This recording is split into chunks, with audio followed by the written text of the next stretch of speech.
Ladies and gentlemen, it is showtime and go time. Episode number 313 live here at the late night place to be in the most must-see show on Twitch TV. We are the very best in fantasy wrestling excellence, bar none, period. We are the Archiverse TV, and tonight we have a very special edition of the Archiverse. Of course, we had to postpone the Archiverse Warzone Friday night. I was a little bit tired, lots of working going on, hours being put in. Tired as a dog I was. So postponed we did until tonight, but however, we did also realize that we had yet to have our Queen of the Archiverse Championship Gold Rush Tournament or the King of the Archiverse Championship Gold Rush Tournaments, because when we got back to regular scheduled programming, the tournaments kind of went to a back burner, if you will, but we are now dragging them off that burner. It is time to turn the heat up a little bit, kick things into high gear tonight. We have the Archiverse Warzone, then we are going straight in to the Queen of the Archiverse Championship Gold Rush Tournament, so that means no dark matches tonight. However, it is going to be a night of absolute fire. We're, of course, going to be joined by some great people, as always. We'll have some great conversations as the night progresses, but, of course, we're also going to have some co-hosts on the broadcast tonight, I assume, at some point. The captain of the Coolverse, leader of, and the mayor of Coolville, Christian Cool will be along at some point. We, of course, have Soul Embers sitting on the sidelines waiting to be invited to the broadcast. We'll invite him in just one moment. And I assume that the great Glenola, who is now feeling better, feeling finer than Frog's hair, finally. It's been a while. He had a rough go. He was under the weather for quite a few days, so it's good to hear his voice a little bit more normalized and not having as much issue with his breathing and other related issues that happened when he was sick. So we're going to have a great evening. It's going to be a lot of great matches tonight. It is a 7-match card. We have 3 championships on the line. We have a contract case up for grabs. And then again, we have the Queen of the Archiverse Championship Gold Rush Tournament. So it is going to be a wicked night, a wild night of non-stop professional wrestling action here at the late night place to be and the most must-see show on Twitch TV. But before we get to any of that, we do, of course, have to invite our co-host that is already to get off of riding the pine and join the broadcast. From Team Soul Embers, he is the Crypt Keeper, Soul Embers. What's going on, Soul? What's new and exciting? I know you've been busy as of late getting ready for your own relaunch of sorts, and then, of course, the missus has kept you busy. Oh, yeah. Well, yeah. In a good way. In a good way, not a bad way. That was not meant to sound oppressive by any means. Yeah. We're just in case she's listening, I do not need Mrs. Embers hunting my ass down and shooting me. Because you know what happened is Glenola and Christian Cool would somehow hijack my channel and take it over, and I would have to haunt the shit out of people. Because that would be absolutely ghastly. Absolutely ghastly. That cannot happen. So, therefore, we appease Mrs. Embers. We tell her she's amazing, even if she is eating the last French fry off of Soul's plate. No. She's taking the cinnamon roll off my plate. No one nice. takes Well, my food, but you know what? You gotta. I can't knock that. No, there's a cinnamon bun. I mean, is it iced or glazed or both? It is glazed. Glazed. See, that's the way to have it. I think icing is a little too much. I mean, a cinnamon bun already tastes great. You don't need to add a whole bunch of sugary icing to it. However, a layer of glaze is kind of nice. Just kind of. Now, here's a question. Do you prefer with raisins or without? How do you like your cinnamon buns? It just all depends on what I want. I mean, I'll eat them both. I don't really care, but the ones that I love the most is without. Because I love to taste that cinnamon. I was just curious if you liked hot cross buns, do you know what a hot cross bun is? No, but I'm pretty sure you're gonna tell me. Yeah, so it's basically a cinnamon bun with raisins that they usually make around the holiday times. But I didn't know if that was a thing over in the States or not, or if it was just up this way. No, I wish it would be. So, but yeah, I like cinnamon buns. We actually bake cinnamon buns at work, and they have raisins in them, and we do both glazed and with ice. So, man. But either way, food. It's tempting. It's hard not to get fat. It is. I don't want to hit that 260-pound mark or that 444-pound mark. I don't want to hit that. So other than that, have you watched any wrestling lately? Have you been following the news? I mean, did you see the debacle with MJF and, of course, AEW? Now, of course, that's been that's sort of been worked out, obviously. I don't know if you watched Double or Nothing, but... I've not seen Double or Nothing, but... No, I haven't watched it yet either, but...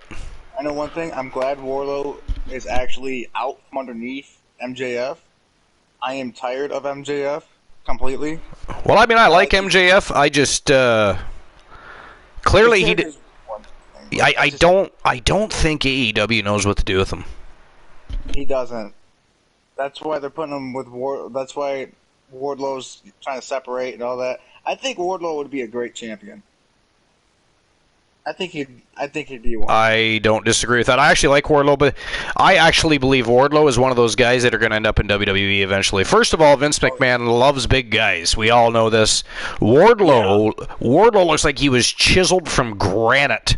And not just that, he can actually wrestle pretty well for a big guy. Now, right now, he's kind of doing the Batista thing, if you will. I'm not saying he reminds me of Batista because he does things that Batista did not, but I'm just saying that type of role is where Wardlow currently is. If you don't like the Batista reference, we can toss in Kevin Nash or whoever other big guy that used to be a bodyguard. And I think Wardlow is going to have a breakout year.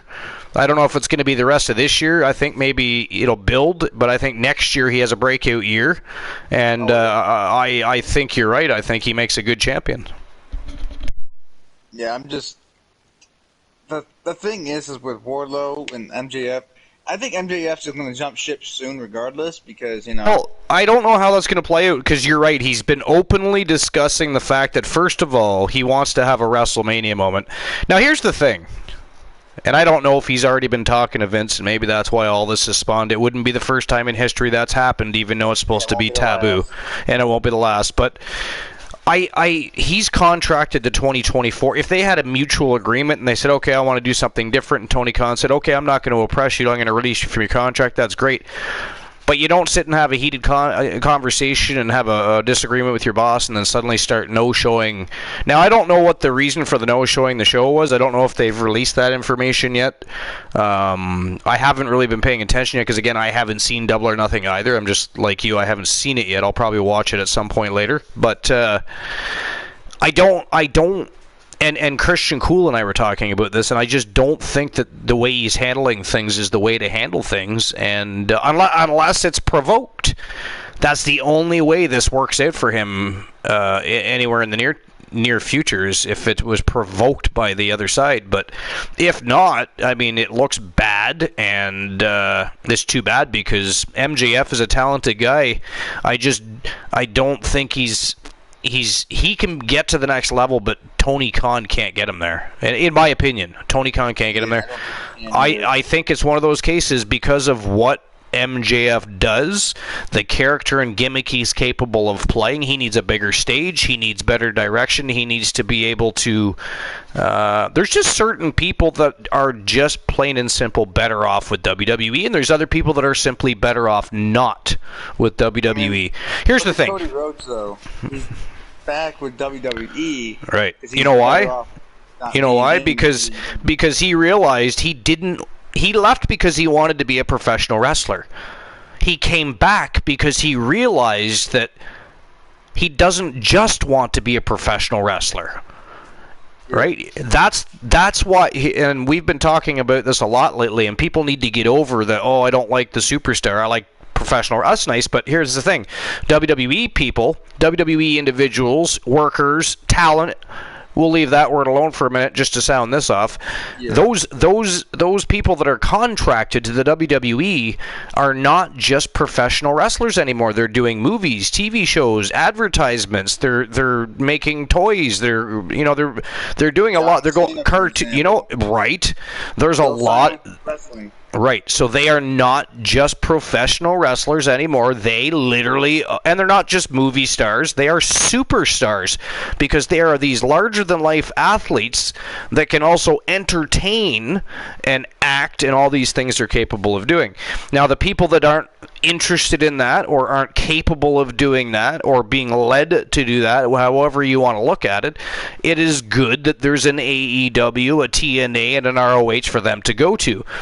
However, those that have discovered, like MJF, that I want that WrestleMania moment, I want to entertain 70,000 people, I want You know what I mean? He's just, and he's not the only one. There's a lot of rumblings. There's people that just want to join Cody Rhodes. Some of them maybe for the wrong reasons, some of them maybe for the right reasons, but we'll see how that works out in the future. But what do you think? What do you I mean, so if there was any other person, let's just leave MJF off for now. Yeah. Who would you like to see from AE? Not a WWE superstar though, because I can't even think of other than Dustin Rhodes. Other than Dustin Rhodes, because a small selfish part of me would like to see him come back, not to feud with Cody because they've already done that, and plus Dustin already plainly said he would not like to do that again. But it was far too emotional for him. The ride was too emotional, and I can understand that. But to see them team up together and to see him be there to support him and actually be there to be Dusty Rhodes, not Goldust, Dusty Rhodes Jr. I don't care what you call him, but he's Dusty Rhodes, Cody Rhodes' brother, son of the American Dream, and he could ride off into right. He could. And here's the thing. Goldust is still one of those guys that and one of those few guys that even though he's at the age he is, he can still go out on any given night and perform. Yeah. You know? Not many other people can do that at that, because he's what, 50? Is he 50 now? He's 50. He's in mid-50s. Yeah, I thought he was... He's probably in a good conversation right now. What's that? Granola's here. Oh, hey, Glenola, how's it going, buddy? Welcome to episode number 313. I'm finding Frog's hair. I was just going to say, Monsieur finer than Frog's hair. And we are very happy that you are finer than Frog's hair, by the way. It was we don't like to hear, because we already know that you're you've got challenges with lungs capacity, etc. already, much less have COVID or any other virus that's gonna to croak on us, buddy. Right? No, because that was a rough time. I mean, who would ban me from the show if you weren't here, for fuck's sake? Think about that, man. Well, Woozy probably. Yeah, Woozy would. Woozy would hop Soul in. Definitely. Yeah. No, actually, no. I've been laying off that lately. Yeah, Soul usually gives me the break time notices. He's been nice. He has. Yeah, I've been nice. Yeah. Which, I don't know if that's a good thing or a bad thing. Well, that's because we all remember episode number 250 when Soul Embers banned me so many times, and Woozy, that we basically had the first ever silent Archiverse show. It was. I hit Woozy with, what was it, 20? I mean, it's a good thing people like the show because they watched anyway. Oh yeah. But to go back to that conversation, there's two people I want to see. Oh yes, please answer that. Actually, I want to hear Glenola's answer too. I want Hangman Adam Page. I want to see him out of AEW, not because he's not a good performer. Well, because they don't know what to do with him either. I mean, he's the only. And I want to see what he can. You know why I agree with you? Why I agree with you is I'm so tired of. Here's the thing. I don't understand why it is that they're booking their TNT championship above and beyond their World Heavyweight Championship. And don't know what to do. And their World Tag titles are hardly ever up for grabs, and they do most of their tag team wrestling on episodes of Dark. And then when it comes to Dynamite, they center it around a few people. Everybody else are just in the ring afterwards, beforehand, or whatever. There's so many people you're not even sure what you're watching. You're just like, whoa, it's like a circus. But that's why I agree with you. Is I think Adam Page, like, so much more. Oh my God, I don't understand how you have him win the world title, then do nothing with him, and now all of a sudden he's in this feud with Punk, like, and like for what? Why would he? Why would it be? With what CM Punk set out to do when he first got in there with Omega and Bryan Danielson and those, where does Adam Page fit into that? No idea. Right? Like he's not. It's not. That I would have held off on Adam Page and Punk for way later. That's a. You can sell that match anytime. Oh yeah. The second one, on the other hand, is Scorpio Sky. I want to see him do more than what they're giving him with, what's that idiot's name? Dan Lambert? Lomberg? Who? Scorpio Sky. Oh, He's the current TNT Yeah, I champ. forget. Yeah. I know who you're talking about. It was either him or Sammy Guevara. You like Sammy Guevara? I do. I actually do, because right now they're doing nothing with him. They're doing nothing with him. So Yeah. he's Well, no, you're not wrong. wrong. I mean, he was the TNT champion for a while. Yeah. But I don't know. Getting younger, though.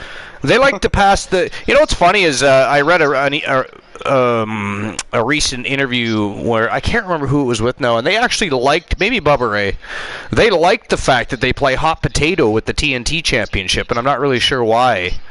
And like they talked about it being more prestigious because of that, and I'm like, how does bouncing a title from person to person make it more prestigious?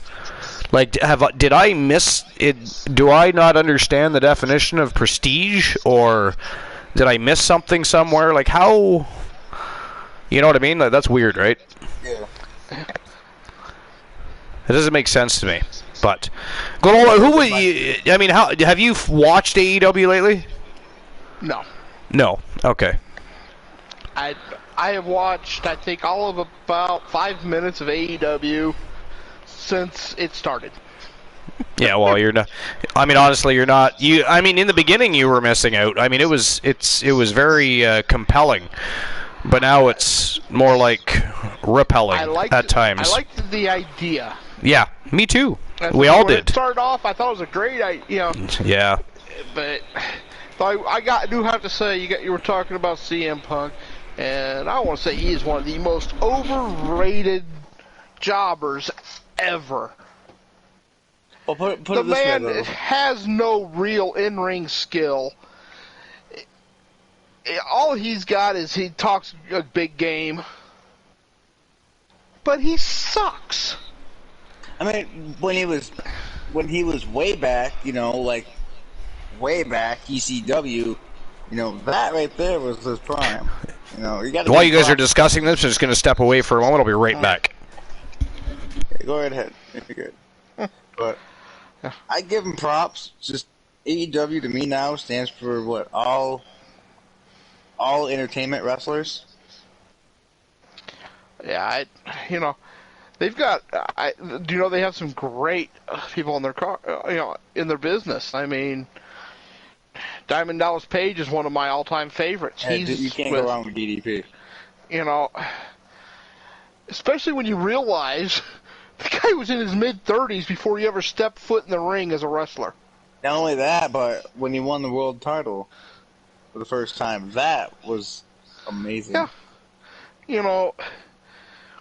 He started off as I actually told this trivia last show that, he started off as an announcer and as a manager. But you look at who he managed. You had the Freebirds. Yep. You had him introducing Scott Hall to everybody. Rest in peace, big guy. Yeah. You had, it was a who's who that he managed. And then he got convinced to step in the ring. And, Well, that was history from there. It was... But, the one question I want to ask you, though, is I know you haven't... Hey, Christian coolest cat on the verse. Rated with 9 Cool people. and Raiders?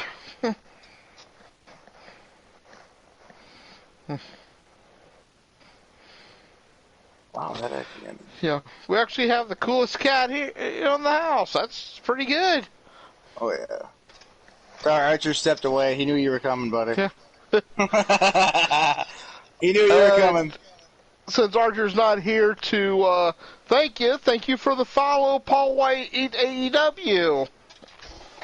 Oh, don't get me started with that one. Well, that's the new follower. Oh, that's the new follower. Okay. Don't scare me like that, buddy. And welcome, Sebby, to 2014. My other question to you is, what do you think about the Owen Hart memorial that they're doing, the tournament? I hadn't heard about it. To be honest, I haven't really watched any corporate wrestling for quite a while. Okay. I think just hearing the name, I think, I have returned. Welcome back. Owen Now Hart. I'm talking about the Owen Hart. Ooh, Owen Hart. I walked into an Owen Hart conversation. Yes, and Cool rated the coolest cat in the house. The Coolverse invading the compound. Look at that. Paul White AEW in the house. He gave you a follow. What's going on, Paul White? Welcome to episode number 313, baby. We're just about to get things underway. We just got a few things to take care of before we get there, but tonight is the Archerverse Warzone 7-match card, and we also have the Queen of the Archerverse Championship Tournament immediately following the main card, so there'll be no dark matches tonight, but it's going to be a night of absolute fire. We're just talking a little bit about things we do and don't like about AEW, and then specific superstars. Right now, they're talking about Owen Hart, and then, of course, Memorial. Owen Hart. Well, I mean, tournament memorial. It's too bad that cool. It's too bad that it's in AEW that is taking place, but at least the Owen Hart Memorial is out there in the world of professional wrestling, I suppose. There's that. And Christian Cool, the mayor of Coolville, and of course the captain of the Coolverse, joining the broadcast. What's going on? What is up, everybody? Good to be here. It's nice to actually join the Archerverse at a more closer to its starting time as opposed to halfway through the show. Well, I'm going to be getting to Before the Bell in a moment, then we'll get right into the show. We're just having a slight discussion about the Owen Hart Memorial. Oh, of course. Yeah, what do you think of that exactly? I like you just said earlier, I'm glad there's a place where Owen Hart is getting acknowledged for the career that he's had. Unfortunately, it couldn't be where it should be, but agreed. It's all good things, and there's nothing bad you can say about it. There's nothing to miss here. No, nothing bad. There should be no negativity towards it at all. It is too bad that it's not able to happen in the WWE, but where it makes a lot more sense. But at least it has a platform, and that's what's important in that story. So, but anyways, before we get to the show, the Archerverse Warzone, and it is going to be an absolute fire show. We've got 3 championship matches, a contract case match, and of course, again, the Queen of the Archerverse Championship Gold Rush Tournament. So there, again, just to repeat, there will be no dark matches tonight. But before we get there, usually we have everybody's favorite news segment, which is Before the Bell with One Woozy TV. Woozy is not here. He is having some much needed and long overdue fam jam time, so he is going to be absent tonight and or might just be lurking. But as it is, I am going to take his place, so it is going to be Before the Bell with the host with the most again tonight. And I did pick up a very interesting list. Christian Cool and Glenola will probably enjoy this one. Top 10 wrestling entrances of all time. Now, of all time, according to whomever put this list together, whether it be more than one person or not. But this was from a site called Betting Blogger and posted by somebody named Tanner Kern. But it's not a terrible list. And I'm going to run down the top 10. Their perspective and their opinion on the top 10 wrestling entrances of all time. Starting with number 10, they have Batista. And what they stated about Batista was, I debated the 10th spot on my list between Sandman and Batista. I ultimately chose Batista because I enjoy the Animal's entrance slightly more than the Sandman's walk to the ring. Batista's entrance music is I Walk Alone by Saliva. He runs through the curtain onto the stage before squatting down as fireworks explode all over the set. And Batista's entrance always gives me chills as a young WWE fan. And I probably have to agree with that. I think everybody, at least at one time or another, until that point when we were supposed to not enjoy that, I think we all marked out when Batista would make a return or show up on an episode of Monday Night Raw and the fireworks exploded and I Walk Alone came blaring through the PA system. I mean, I think we all, those of us that like Batista anyways, I'm sure that there's some people that do not like Batista. Glenola, what about you? Are you a Batista fan or nay? I liked Batista. I would say I like his entrance. Now, just from the way it sounded, is he had to choose between that one and Sandman, and I'll be honest, I'm partial to Sandman being a little bit better of an entrance. Fair. You know. I mean, cool. What about Sandman and walking the rail. Well, yeah. I will also agree with Glenola when it comes to entrance. I believe Sandman's is more iconic. Because during the time, that was no one was doing that sort of entrance. It was different. It was revolutionary in a way. He came out interacting with the fans, smashing beer cans. He was ready to fight. He was all. As the level of Ultimate Warrior being wrapped up and ready to go for the match, I would put it in that category. You were invested before he hit the ring. Exactly. And that I don't feel from a Batista entrance. Like it's still pretty moving, but I think Sandman's was more iconic if I had to choose between the two. Interesting. Okay. And speaking of the Ultimate Warrior, he comes in at number 9 on this list. He says, the Ultimate Warrior sprinted to the ring before going crazy in the squared circle. Ultimate Warrior's entrance was upbeat and fun to watch as a fan. Warrior's fast-paced song got fans on their feet. The entrance was unique in a time where most wrestlers slowly strutted to the ring. I can agree with that one. Yeah. I mean, it was a very energetic... it was compelling. I mean, it didn't matter where. If you were watching wrestling, you could be taking a piss break, and if you hear that Ultimate Warrior's music go off, you were cutting that piss off, running to the living room to watch him sprint to that ring, bounce off the rope, shake them, and then squash somebody in 7 seconds. At least you hope you closed it off before you... Right? So what I'm saying is, piss break could come after the match, or even when the bell rings, for that matter. But that entrance was literally Warrior is synonymous. You go to a show to watch the entrance. You did not go there to, watch, whatever match he's there to have. Who cares? You know he's winning. Yeah. You're not there to watch him cut a promo, that's for sure. Well, if he did cut one live, you would know it and you would remember it for life, probably. Though I will say, the Warrior's entrance did something that very few wrestlers truly achieve, and that is it told the whole story of the wrestler in just that little bit of entrance. That showed the insanity of the Warrior, Yeah. The intense, just total craziness. Hair on your arms standing on end. Yeah. Yeah. I'm getting chills just but I mean, I was there live for Hogan versus Warrior, so imagine the energy in that room. Yeah. Undertaker, Kane, Warrior. Yeah. They achieved that. They do. Most wrestlers are not fortunate enough to be able to do that. Agreed. Yeah, so I will kind of expand a little on that. You're not going to see that nowadays. Like, we kind of saw that a little bit with Seth Rollins and Cody Rhodes, because what does WWE do so well, Archer? This is where what do they do so well that the AEW does not? Well, I mean, they have direction, even if we like to pick it apart. But they know how to really make a superstar look like a superstar.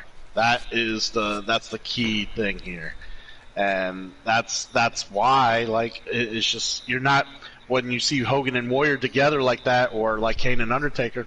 It's very hard to see those moments anymore because we don't see those superstars like Brock Lesnar and Roman Reigns. Probably the latest example. Yeah, honestly, definitely. So, number 8 on the list, Stone Cold Steve Austin. Now, he says Stone Cold Steve Austin is one of the most formidable characters that has ever set foot in the WWE ring, and Stone Cold's entrance was iconic yet straightforward at the same time. His music was the same couple riffs on repeat. However, Stone Cold strutted to the ring with a mean demeanor and usually whooped some ass in the process. Well, with Stone Cold, you know, you got to give him props for the Attitude Era because he's the one that, you know, defined it after it broke out. Because then you got that Texas rattlesnake attitude from when it's after. I can't fucking talk right now. Before the Ringmaster's little bullshit with Ted DiBiase. No offense to Ted DiBiase, you know, you gotta give him props. But compare the Ringmaster, his old gimmick, to the Texas rattlesnake. I gotta go with the rattlesnake on that one. Just because of the attitude, you know, you got a babyface or an outlaw fighting the boss. I mean, you can't get any better than that. It's just like you and Cool going at it, you know.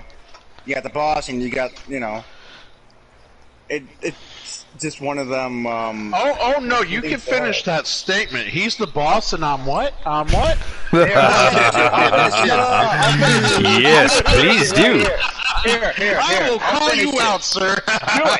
Do it. Here, I will finish that statement. You go ahead and finish up what you're saying, Soul. I will. I'll finish that statement right now. It's like Archer being the boss and Cool being the Texas rattlesnake or the outlaw of the company. And you guys are just going head to head, that feud, that battle. Oh, see, Cool, you just gave him more room to make that shit up. Yeah, see, now you didn't provoke me, you poked the bear. And that right there is why, you know, Stone Cold is one of the most iconic intros to hit the Attitude Era. Because when Disturbed hit for the first time, that glass shattered. I have to disagree. The glass shatter, I mean, the music was amazing.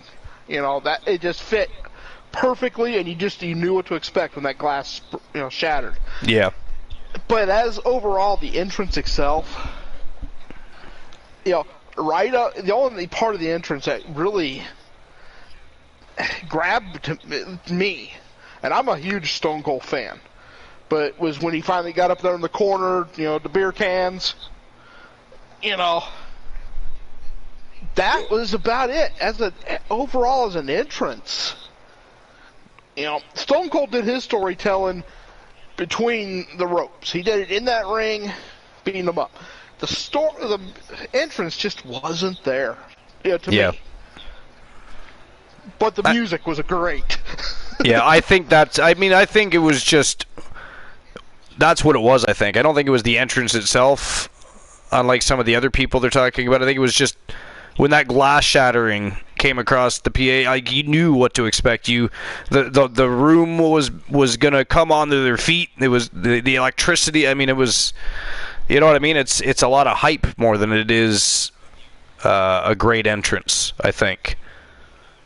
It's more of I would say that's more of a hyped entrance than a great entrance. Personally.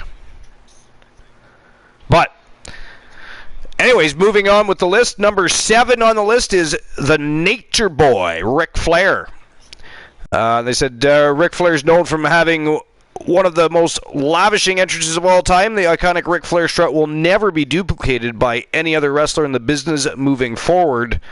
And Flair would stroll down the entrance ramp to the song 2001: A Space Odyssey with an extravagant robe while wooing for the crowd. Flair's entrance made the Hall of Famer exude confidence to fans all over the world. I actually agree with this with one caveat. I think it's ranked too low on the list. But you had, it was almost a regal entrance, you know. You had the true king of the wrestling coming down that aisle. You know? Yeah. All right, so I'll kind of counter that a little. I mean, I still agree that was a great entrance. I do think where it's at on the list is fair, just because now that we've had so much wrestling history. Now, if you said this list was just about wrestler entrances in the 80s and the 90s possibly, yeah, he's like the highest up there. But like we've come a long way with entrances and how they look and how they are presented. So like, yeah, I mean, it's one of the best of all time, but I wouldn't say, you know, it's top 5. But yeah, you can tell fair if he's going to make his way down to the ring, he looks elegant. There's grace, there's prestige, and there's respect. Fair. coming to the ring. Well, speaking of top 5, next on the list is the Macho Man, Randy Savage. Wait, is this number 6 or number 5? Number 6. That's what I said. Okay. That's why I said top 5. 6 to 10. 6 to 10 would be the top 5. Anyways, he says, this may be a contested opinion, but I believe the Macho Man Randy Savage had a slightly grander entrance than the Nature Boy. I don't disagree with that, actually. And it also coincides with what Cool said. This is why Savage came in one spot higher than Flair on my list. And the Macho Man would walk into the ring with a pomp and circumstance, blasting through the arena. Savage's entrance was completed by including Miss Elizabeth, and of course Miss Elizabeth was the Macho Man's side as he made his walk to the squared circle. And having a woman on your arm when the Macho Man introduced Miss Elizabeth was rare, but she escalated his career to a Hall of Fame level. I agree with every statement. Yep, that's the one on the list I actually agree with completely. Everything that was said there. Pomp and circumstance was such a unique idea to use, you know? Yeah. As for a wrestler, you know? And I think that's what made it so perfect for the Macho Man is you didn't expect it, and you didn't expect anything that the Macho Man did in that ring. You know? Yeah. Well, before we go on, hello, Boss Apollo. Hello, Distinct Cool. Good to see you guys here. Distinct Cool. Yo, Boss Apollo.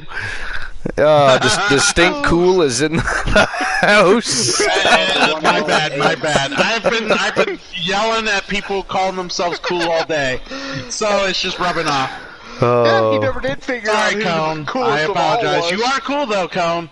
You are cool, but yeah. That is hilarious. All right, so next on the list is Shawn Michaels.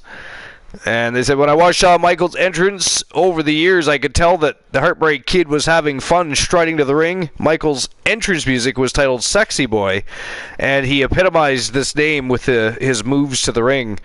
Michaels made the half-split flex famous in wrestling career. Some people hate Michaels' entrance, and others love it. But there's no denying that it was a show-stopping marvel. With the music-wise, the person forgot one main key. Sensational Sherry. Forgot about that one main key to Michael's music. She was the one that started it all. But other than that, what Michaels did in the ring and what he did through his intro, I'm kind of a split on that one. I don't know what to say. I'm just split because what he did in the ring was better than what he did when he came down the ring. See, it depends. It depends. If you look at some of his WrestleMania entrances when he came down on a zip line and he was, if it was just his regular entrance, it was just like, well, whatever. But if it was a grand stage, then he was putting on a spectacle. That's why I'm split down the middle. Yeah. I'm kind of split too because me too. It's kind of like was previously mentioned about. I love the music. I really do. And I enjoyed his entrance. Yeah. But the thing is, I'm not sure his entrance is what would grab people. It was what he did in the ring. Yeah. And it's the same thing as Stone Cold. Iconic music. But it was what was in the ring Yeah, you knew everybody was going to be on their feet, as soon as it started, and but I honestly think Shawn Michaels could have walked down to the ring in a tutu and to the song Rubber Tiptoe Ducky Through the Tulips. or something like that, and it wouldn't have made a difference. No. All right. So I guess this is where in the camp where I got kind of lean towards, okay, it is actually a pretty decent entrance. You did mention the iconic song. Yeah. Of course, that entrance wouldn't be anything without that song. But secondly, Shawn Michaels, he had his WrestleManias and the bigger shows where he did special entrances, but what bigger star don't, right? Yeah. But he really had apparel and other things that he would wear, gimmicks he used to elaborate his overall outfit to come down to the ring. Yeah. He had the pyro in the ring when he would do the splits. Like, yeah, it looked like he looked like $1 million and a big superstar. He looked like he was the show. Exactly, and that's the thing. When you're the main event, you're one of the biggest stars of the company. You want to look like you're the goddamn show, and he did just that with that entrance. I believe that, yeah, it's not the best entrance, but I think it was definitely a very strong entrance, especially for the character that he was, and he continued that like energy from that throughout the match with as good as he was in the ring. So yeah, I think it's fine where it's at. Well, sitting at number 4 is Goldberg. And they say Goldberg's entrance, once he made it to the ring, was... once he made it to the ring. That's not a good way... That is not a good way to lead into that, is it? Wow, that's some writing right there. Right? Was fairly standard, he even said. Fire this guy. His entrance is unique. Oh, how can you say how can you go from when he finally made it to the ring, it was fairly standard, to his entrance is unique. All right, anyways. Because of the build-up to him walking through the curtain, Goldberg would be waiting in his private locker room as security guards would knock on his door. His music would cause the crowd to start chanting Goldberg, and Goldberg would bust through sparkling fireworks once he made it to the ramp.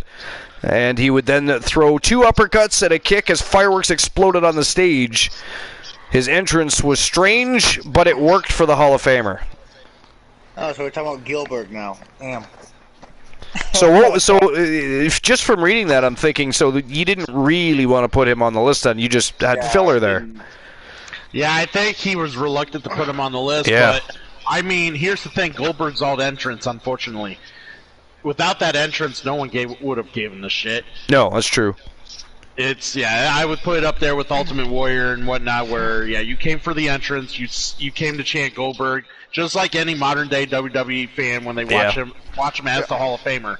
And then you cringe when the match starts. Yeah, that pretty much sums it up. Well, I'll tell you, I enjoyed I enjoyed his wrestling, but I don't think without the entrance that he would have had the crowd give him that chance. Because he was not a high speed. He was a tank. He went in there and Warrior.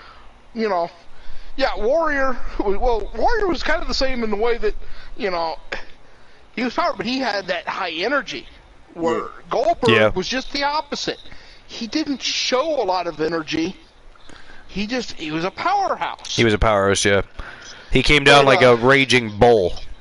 Yeah, but with that entrance, that music, Invasion,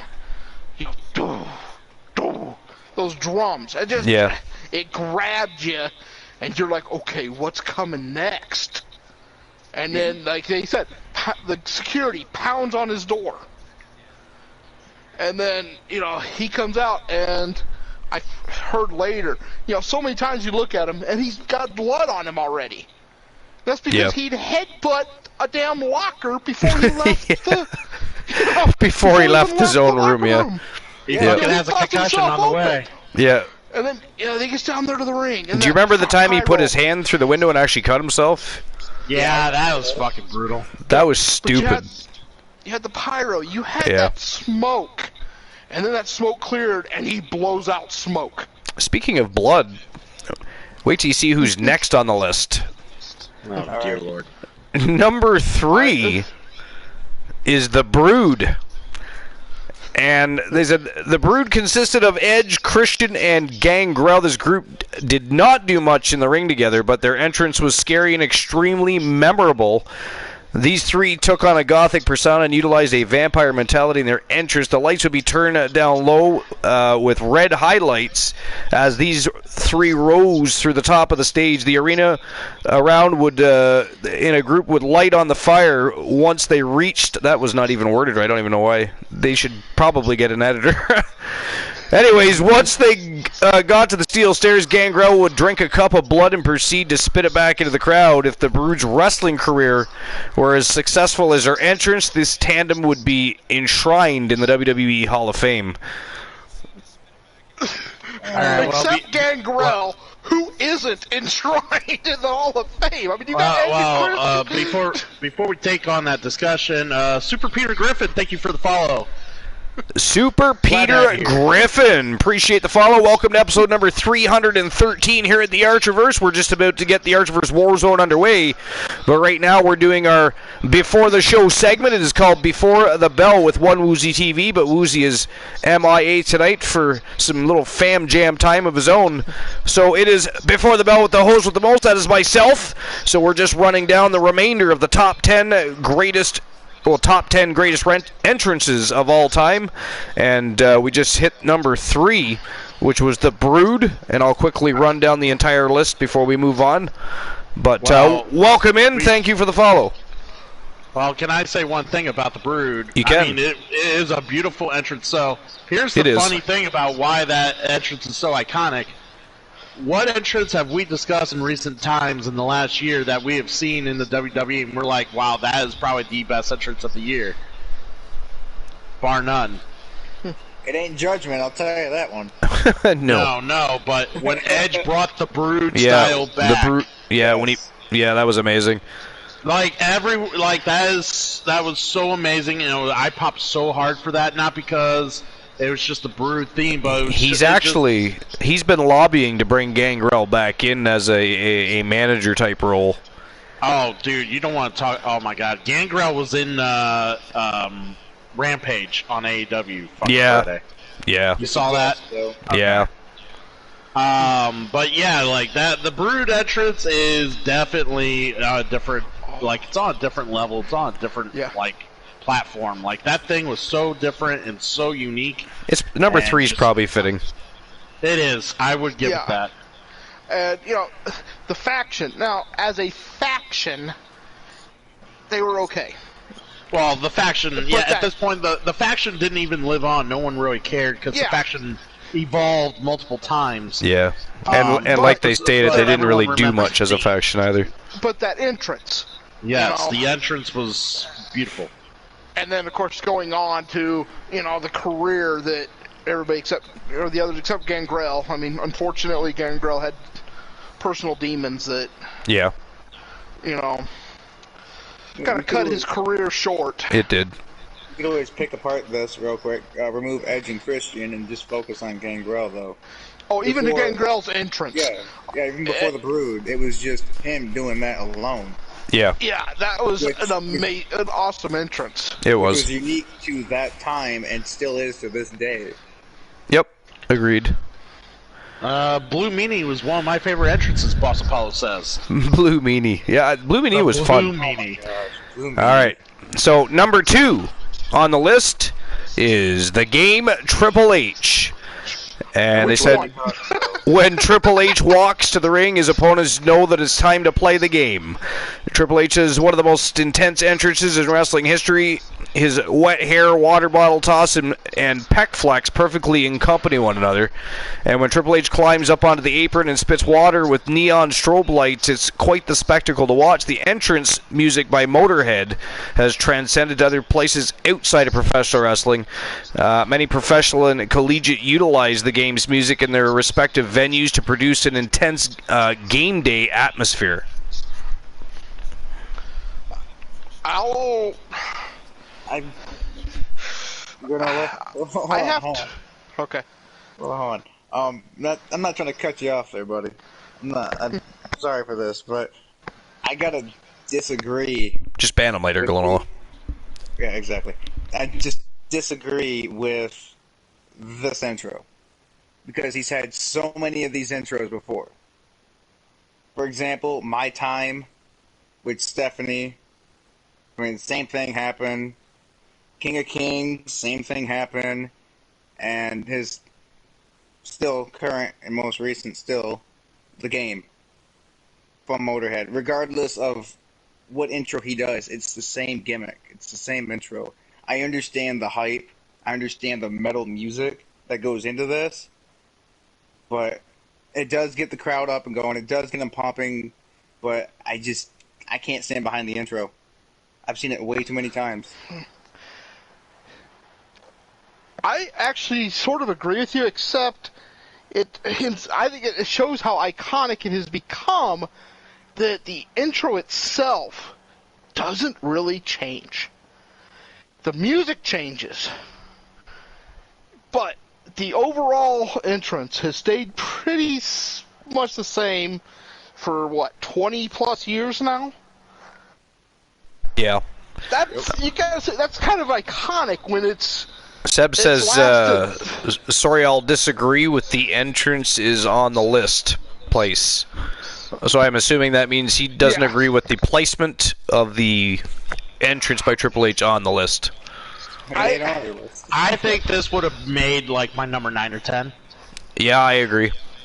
Yeah, that's I think it's a little bit low on the list, and in part of that is being number 2. That means there's at least one of what I would consider a top 10 that is not on the list at all. Well, I'm not even. I still have one left. We know who number 1 is. This is not. We do. I could say it, and Archer would agree. There's no debate with number 1. Yeah, I'm sure. And there would be no top 10 best entrances of all time without this number 1. Exactly. And the number 1 is The Undertaker. Exactly. And of course they say the Undertaker's entrance is the greatest wrestling spectacle of all time. People paid money to see The Undertaker make the walk to the ring. As Rest in Peace played throughout the arena, the bell would strike, the lights would shut off, and the music would hit. The Undertaker would slowly emerge to the curtain as smoke curled around his body, and the camera would always cut to his opponent to visualize the fear that's sweeping through their body. Wrestlers that have faced The Undertaker have said that watching him walk down the ramp was one of the coolest experiences of their careers. And once The Undertaker maneuvers through the ropes, he takes his hat off to reveal his eyes rolled back into his head. I've been lucky enough to watch The Undertaker's entrance in person 3 times, and these were my favorite memories from a WWE live show. The Undertaker's entrance will never get old, even though the Phenom has called it a career. Yeah. I completely agree with that. Yeah. Hard not to. So like I will like I said, nothing tops the Undertaker when it comes to entrances. Yeah. I kind of want to, on the same spectrum, I kind of want to give an honorable mention to the Fiend on entrances, just because it was modeled so well, much after what Undertaker did. So the Fiend will be back, and so that will give him time to finish cementing his legacy. It absolutely will be likely known as one of the greatest entrances of all time at some point. Oh my God, Bray Wyatt's a genius. And he's reinvented himself more than once too, so he has more than one good entrance. Yeah, he does. Oh yeah, but I have a problem with this list only because Kane is not on there, and that that entrance with the flames and it fit the character. It's iconic. Well, I mean, I was surprised The Rock wasn't on there. Yeah, there's another great one. But I mean, have you ever seen an arena explode louder than when The Rock's music hits and cues? I mean, the only thing you can compare that to is Hulk Hogan.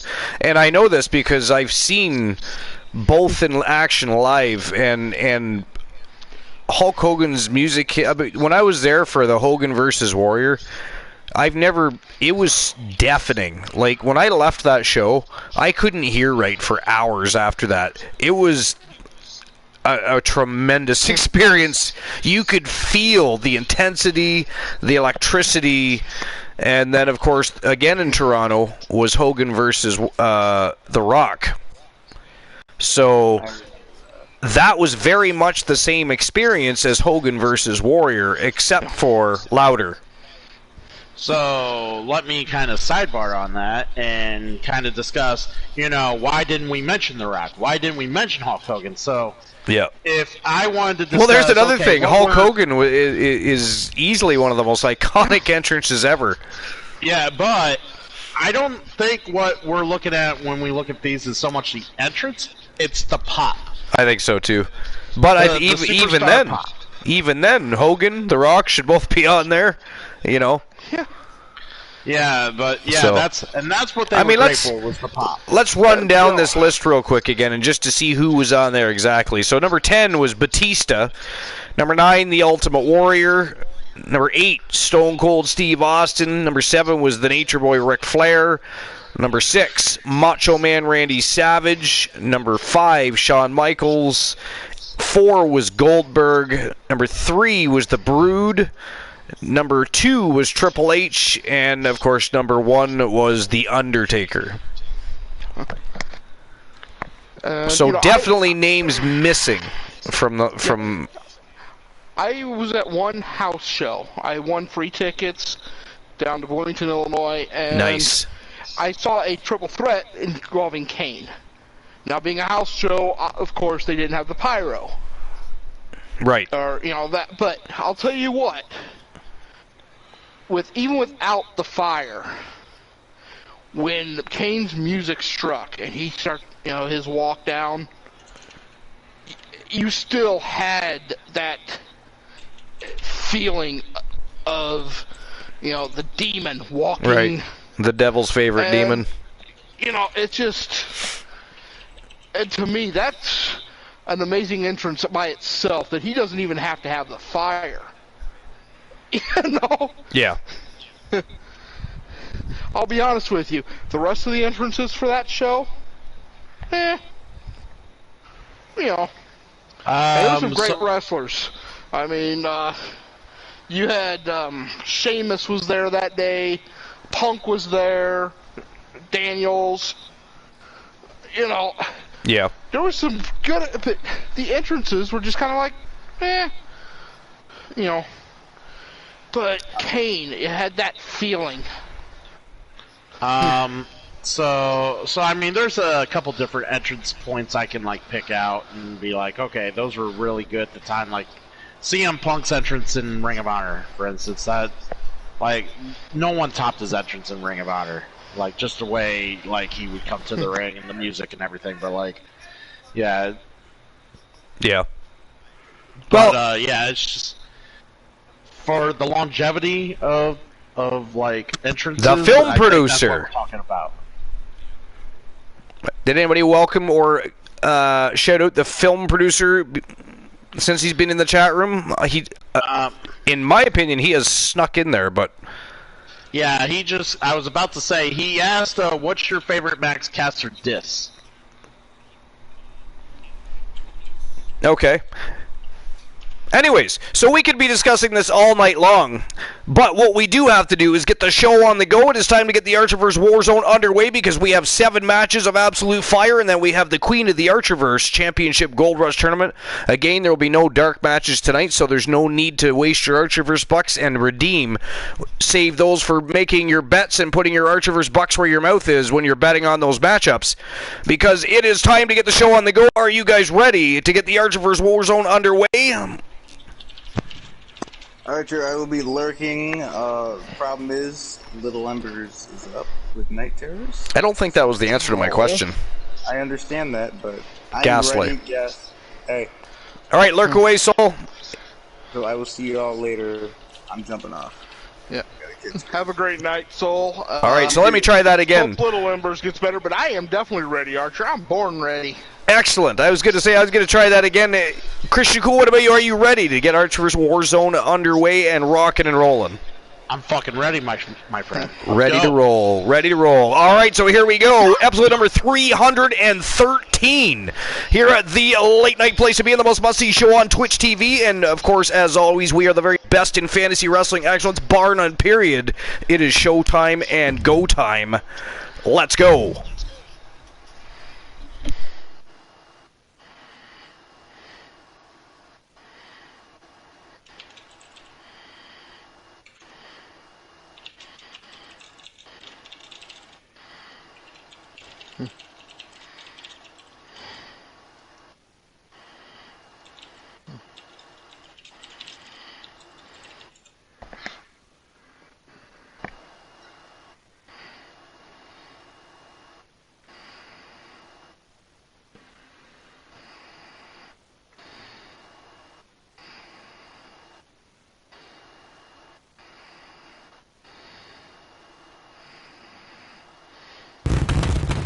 And here we go. The Archiverse Warzone about to get underway. We're going to get matchup number 1 ready to rock and roll here in just a few moments. Do you guys have any expectations from tonight's show as we push towards WCW Bash at the Beach in just a little over 3 weeks' time, guys? Well, have we determined a number 1 contender for the, I'm trying to think, is it the World Tag Team Championships? Actually, I was thinking for the world title. For the world title. Yeah. As of right now, no, but I thought you were going to be discussing the tag titles. That will be happening tonight. We will see tag team contenders crowned tonight. As the Rage Brothers are set to take on the Montez Ford and Angelo Dawkins, the Street Profits. That'll be an interesting match to watch later. The Street Profits always like to take advantage of whatever situation that comes across them. They're very street smart, ironically enough. But the Rage Brothers are quite the formidable duo. Wrestled a lot together. My God, it's definitely a sight to see when you see them in the ring together. They have. So this first matchup is a trip to the women's division, and it is, of course, Team Tiliana Pierce and the Anomaly, Tia Stevens, swinging into action as they take on Toni Storm in a ladder match for the Women's Archiverse Wrestle Wars contract case. So, of course, the winner of this matchup will become the undisputed number 1 contender for the Archiverse Women's World Championship. Do you guys have any... What do you guys think? Tia Stevens, Toni Storm, both of these women have actually been making their way into the spotlight as of late, and both have had tremendous success over the last few weeks. What do you guys think? Toni Storm or Tia Stevens? And Glenola wants to have the betting lines open. I see you, Glenola. I've got your back. Hold on. Give me one moment. And I am going with Tia Stevens. Tia Stevens? I think the Anomaly is due for another big run. Cool. Well, as much as I want to... honestly, I've kind of soured on Toni Storm as of late, and I just don't think she could really do what needs to be done in order to obtain the win. So my vote's on Tia Stevens as well. Fair, I can't argue that. I mean, I'm going with Tia Stevens as well. We are not here to persuade you to make a betting choice based on our perspectives, by the way. And if you ask anybody, our record of making predictions are not exactly grand, so you don't want to bet your mortgage on us anyways. But I do agree with them in this one. I believe Tia Stevens, the Anomaly, is due for a breakout. It's been a hot moment since she's chased the Archiverse Women's World Championship. She was in WCW for quite a hot minute, so looking to impress and make a statement she is. And Toni Storm, although has been impressive in recent weeks, I don't know. I kind of agree with Cool. And is she good enough to beat Tia Stevens is the other question. Tia Stevens is a firecracker. So, in any case, the betting lines are now officially opened. Glenola has asked to have them opened up, so those puppies have been opened. You have 5 minutes to make your bets. And we are going to get the first matchup of the evening on the go. We're going to set the tone the proper way and get the electricity flowing and get everybody revved up, and ready to rock and roll for the rest of the night, because it is going to be a fire and a barn burner of an evening. So let's go. It is showtime and go time. Episode number 313, the Archiverse Warzone ladder match. Women's Archiverse Wrestle Wars contract case. Tia Stevens from Team Tiliana Pierce and Toni Storm gonna lock it up. Let's go.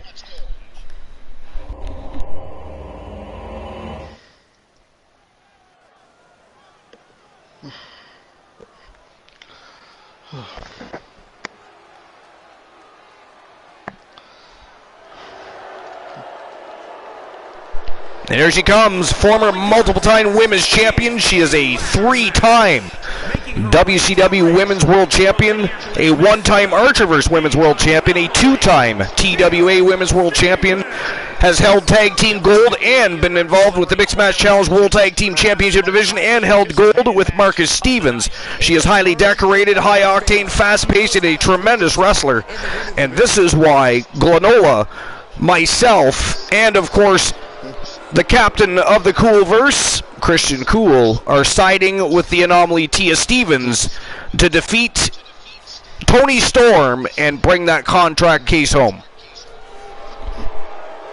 Now we need Mad Chatty's input. By the way, film producer, thank you very much for the follow. Welcome to the Fam Jam. We appreciate you. Lightning from down under. Follower number 1357. It is almost time for a naked naked hot tub stream at Christian Cool's house while playing Sonic 2 blindfolded. It's going to be a very interesting evening. We're also going to do karaoke with Glenola, make popcorn with AMC Me, and we are going to all sit around and do origami with Curliti and make parasols. It's going to be a grand evening. You don't want to miss that. It's going to happen sometime never in the month of I don't give a shit, because that's really not ever going to happen. The year doesn't matter either, because it is not even, something. I mean, do you really think, Cool, that is a good idea? Any of that? I don't know. Why are you asking me? I don't know. I tell you that I could probably play Sonic blindfolded. All I gotta do is hold right and jump on occasion. Could you play Sonic 6 blindfolded? Sonic 06? No. Okay. I can't play that with full head-on 2020 ISO. AMCB says, "Yay, we're making popcorn."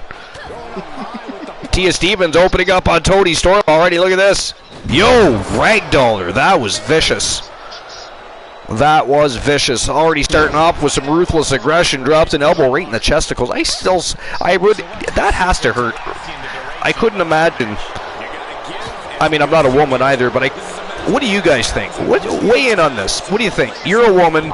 You're a wrestler. I think you're not a woman, yes. Somebody drops an elbow right to your boobies. I mean, what do you think? My boobies would hurt. That's what I'm thinking. Glenola, what do you think? AMCB says it hurts. She has been elbow dropped many of times right in the nipples. She speaks from experience. She likes it rough. Some would say they're looking and trying to make elbow room. Look at this, Toni Storm. Oh, she flees. Slides into the ring and attacks Tia Stevens from behind as she chases her out. What a vixen. Look at that. Nice rolling cutter by Toni Storm. Going for that ladder. DC says, "I'm not thinking at all, but I can tell you for sure that it hurts." Yeah, Life is Great says it does hurt, especially since mine are pierced now. Wow, yeah, that elbow could rip one of those piercings right out. Oh! Tia Stevens nails Toni Storm right in the side of the head with the ladder. Some big body shots, but Storm retaliates and takes her out with a big boot to the face.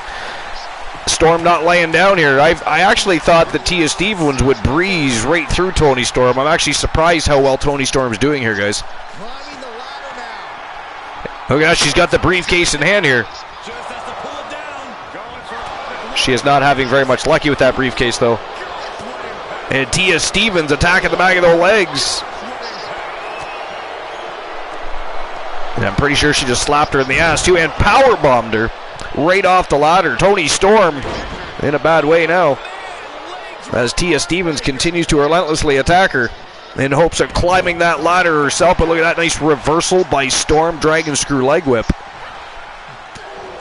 Ooh, those vicious body hooks of Tia Stevens, and look at that, a Samoan driver.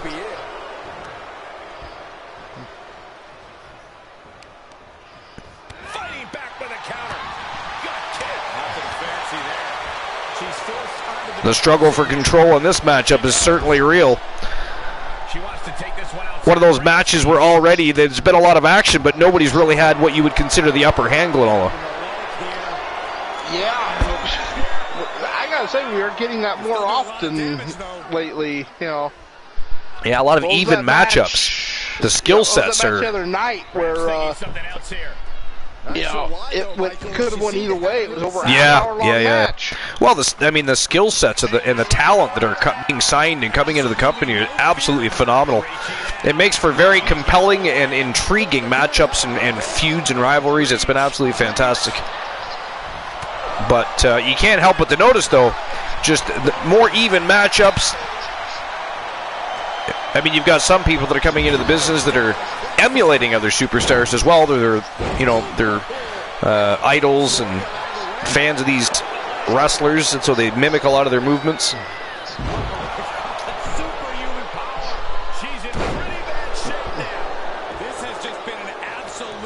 Tia Stevens dropping another elbow right to the chesticles of Toni Storm. Look at this. Deadlifts her into a military press. I mean, that is absolutely the strength of Tia Stevens. I mean, I'm not saying that Toni Storm is an overly large person, but she's she's not a feather. Yeah, Tia Stevens just tapped her out. She was clearly waiting for that. Unfortunately, tapping somebody out in a ladder match doesn't do you much good. Actually, it can do a lot of good because, well, I mean, depending on the submission, I suppose. You most certainly can't tap them out. But she is going for that case, but Tia Stevens already back in the swing. Arm bar, you can separate their shoulder. Like, ankle lock, snap their ankle, torture rack, you break their back. They don't climb that ladder and get in your way, now are they? I mean, that could definitely happen. However, it did not. Oh, went for a big flying body splash, but landed on the knees of Toni Storm, and she is bound and determined to take that contract case down. Even though time and time again, Tia Stevens keeps attacking the back of the thighs and back of Toni Storm. Well, she's going after it with every little opportunity she can gander to get it. Definitely going to take its toll after a while, though. She keeps taking all those shots to the thighs and back. Have you seen her thighs? I think she can take it. It goes back to what Glenola said. I mean, if you got a broken back, it's hard to climb that ladder. Oh! Wow! I see matches like this. I have to ask, how do you like WWE's new method of calling championship contender matches when the champion challenges a contender? Well, it is what it is. Tia Stevens now atop of the ladder with that case in hand, and Toni Storm, the one attacking the back of the legs and back, and down comes Tia Stevens, dropped like a tree in the forest, and Toni Storm back on the attack. Storm is clawing deep in her arsenal to try and end things. And so those of you that have not been here before that, if you look at the great railing there, you have cracking skulls, the Trigger Talk TV guys. You have the Fire Than Frogs here, Glenola's channel. And oh shit! Look at this. Name, but Toni Storm's gonna fly from the top of this ladder. Look at that! Whoa! Payback, a little payback from those elbows to the chesticles. That was a huge flying elbow drop from the top of the ladder all the way down to the spine of Tia Stevens. And guys, Tia Stevens is in a little trouble here now. Tony, you would think she would. Oh, now she's getting it. She is closer and closer. Oh, look at this, Tia Stevens. We're going to see some fisticuffs at the top of the ladder here now. Uh-oh. Oh, Tia Stevens got some bad intentions. Oh, here we go. Superplex from the top of the ladder. Down goes Storm. The problem is Tia Stevens is also down. And here we go. Stevens climbing the ladder. Toni Storm still down. And she has the case in hand.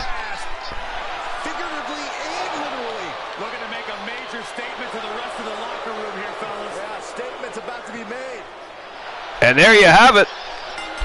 Ladies and gentlemen, the winner of the match and new women's #1 contender from Team Tiliana Pierce. She is the Anomaly, Tia Stevens. And that was actually it was a good match, but as far as ladder matches goes, a little bit lackluster. Yeah, it's going to be funny, but it actually put me in mind of some of the early ladder matches, with Razor Ramon versus Shawn Michaels. Here is your winner, back when they were still testing it out. Still testing it out, yeah. That's what it seemed like. It's like they knew they had to climb that ladder at some point, but they weren't sure they wanted to, type of thing, is how you felt watching that matchup. They certainly went to battle. It was a lot of fun watching them beat the hell out of each other. But it was like neither really wanted much to do with that ladder, is what I got out of that. They weren't really sure of what to expect. But there you have it, Tia Stevens, the new Archivers Wrestle Wars contract case holder. So congratulations to Team Tiliana Pierce. And if we could get a shout out for Tiliana Pierce. And by the way, we were right, guys. We were right for the first match of the night, and we're correct already. I mean, that's crazy. Hopefully that's the right spelling. They spelled that wrong. But yeah. But as I was saying, all those emblems on the wall there, those are supporters of the Archerverse that, most of them are amazing streamers. Kraken Skulls has got a great channel. The Trigger Talk TV guys are on a hiatus. But yeah, I'm Just Key, great stream. 3TV Reese, 3TVB. Reese actually likes my stuff on Instagram all the time, so he's paying attention. Yeah. The Trigger Talk TV boys are on hiatus, but they are paying attention. Yeah, so, check these people out. On my Discord, there's a section called Places to Be, and you will see many of those streamers on there that you can go and check out their channels, follow them.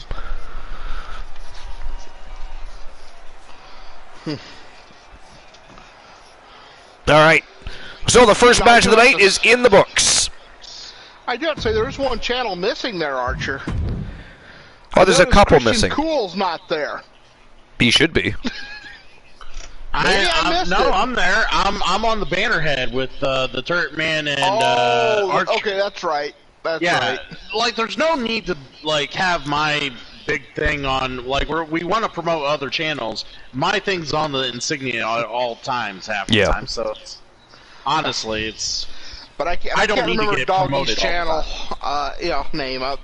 It's terrible, but you, on the other hand, would do you good service to get promoted. To get promoted. Yeah.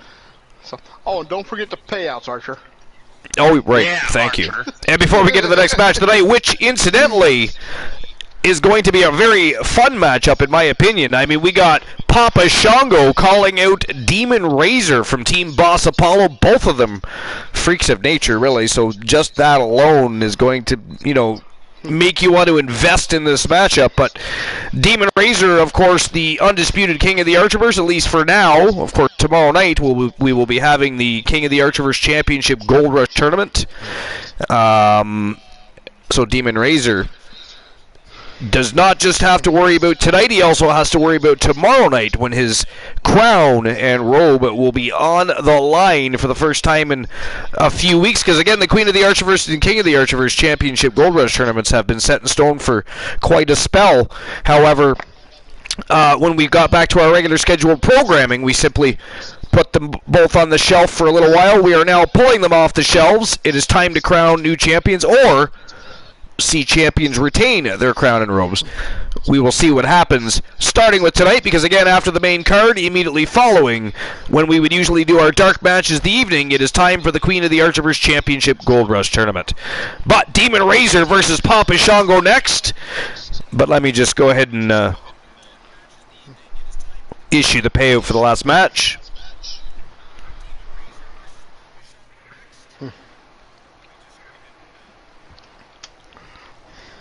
There we go. And does anybody want the betting lines open for this match?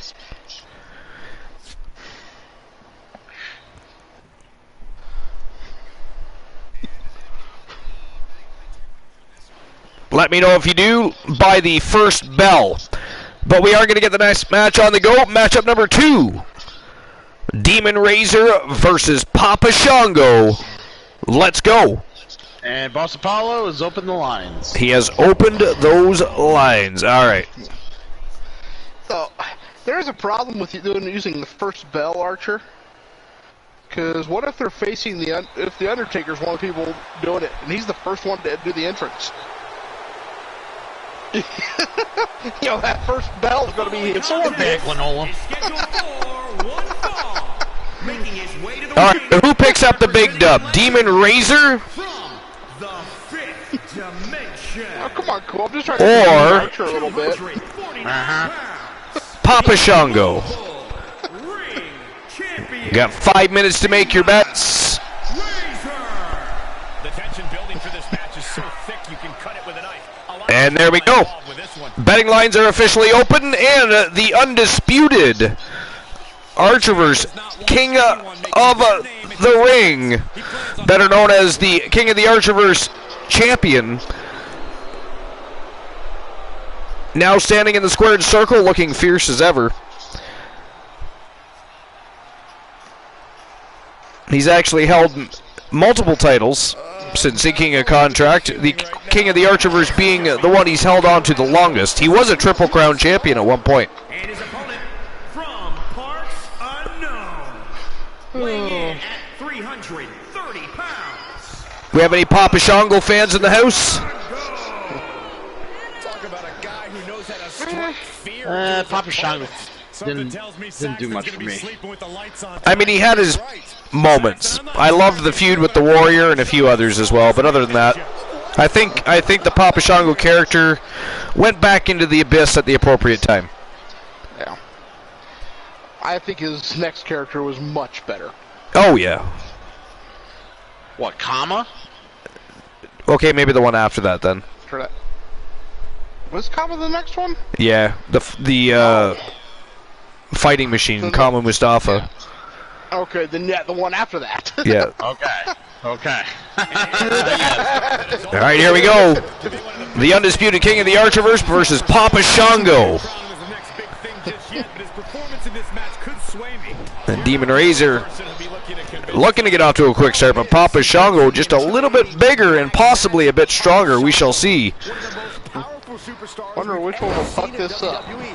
Nice German suplex by Razor. Oh, big knee to the face of Papa Shango. And Demon Razor continues to attack the torso and the arm now. He's got a nice Fujiwara armbar locked in on Papa Shango here. But he lets go. He's going upstairs. Demon Razor's gonna fly. Whoa! A diving DDT. Now that was vicious. Picks him up by the face and slams him to the mat. Demon Razor trying to make a statement here on Papa Shango. But as for this guy in the ring, he should use Shango's lack of speed against him. If you can outpace those big hits and, frankly, voodoo. Nice retaliation by Papa Shango. Now Papa Shango's on the attack. So, you know, I gotta say, you know, no matter which character it was, Papa Shango, the Godfather, you know, come on. He could tell a story in that ring. Or the Good Father, even. Yeah, and he had a technical skill that people don't think about. You know, he's actually very skilled in that ring. Demon Razor hits a stunner on Papa Shango. He's still in the fight, but for how much longer? Shango staggers up, struggling. Oh, he is still measuring him up. Demon Razor looking to finish Papa Shango off and end his campaign. Whoa, butterfly pile driver. Absolutely vicious move.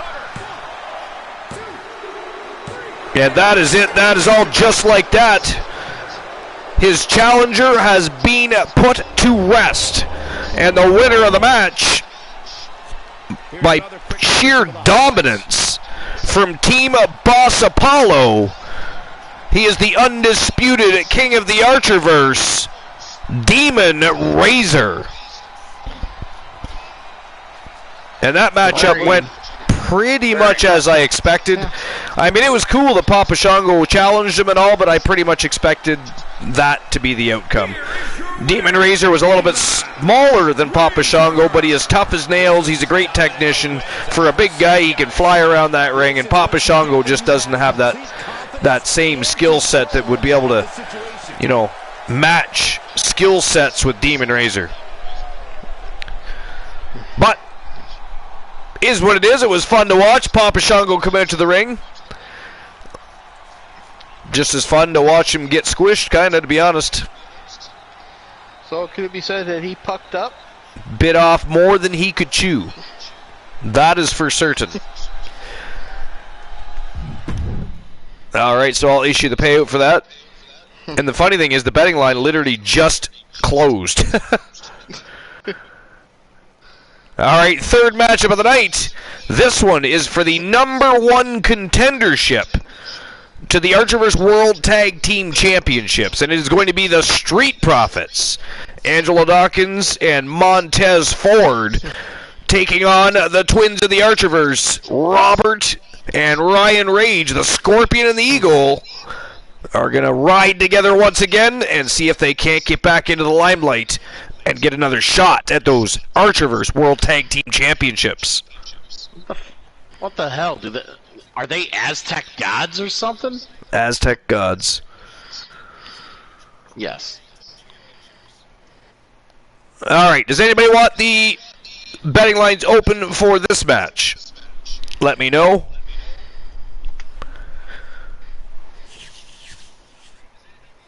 Boss Apollo says it's called the Demon Stunner. Nice. Alright, well, it is time for the third matchup of the night. It is the Disciples, Robert and Ryan Rage from Team TV Crips, taking on the Street Profits. Let's go. Tag team #1 contendership on the line. I'm going to have to step away for a few minutes. I will be back. We will see you in a few.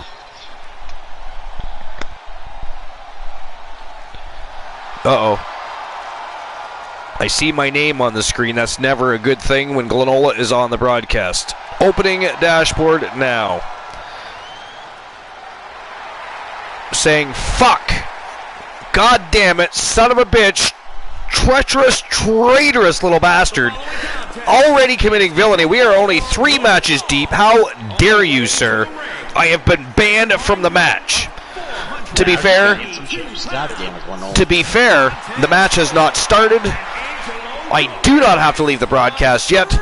Therefore, I can say wholeheartedly, Glenola, I do hope you fist yourself while you're absent from the broadcast. While you're figuring out the fisting, the Super Peter Griffin is saying your arena and show look better than his. Well, Peter Griffin, I appreciate that. We work very hard and diligently at making the Archerverse what it is, and I do say we, because this is not my show, this is not my channel. This is the Army's channel, the Army's show, and this is the Wolves Den. But we do work hard in unison to make sure we have great storylines, great characters, great shows with a bunch of great people. And anybody that isn't down with that, we have more than just 2 words for you. And we will open the door and let you pirouette back out to where you came from, slide under the rock you were hiding, and you can kiss our ass from the ground. But appreciate that. Soul Umber says he'll be joining you, Archer. I have no idea what Soul's talking about. Soul just banned Glenola for a match. Oh, nice. Excellent. I didn't see that because my dashboard was not open because I was checking to see if anybody opened the betting lines. And I think Boss Apollo opened them.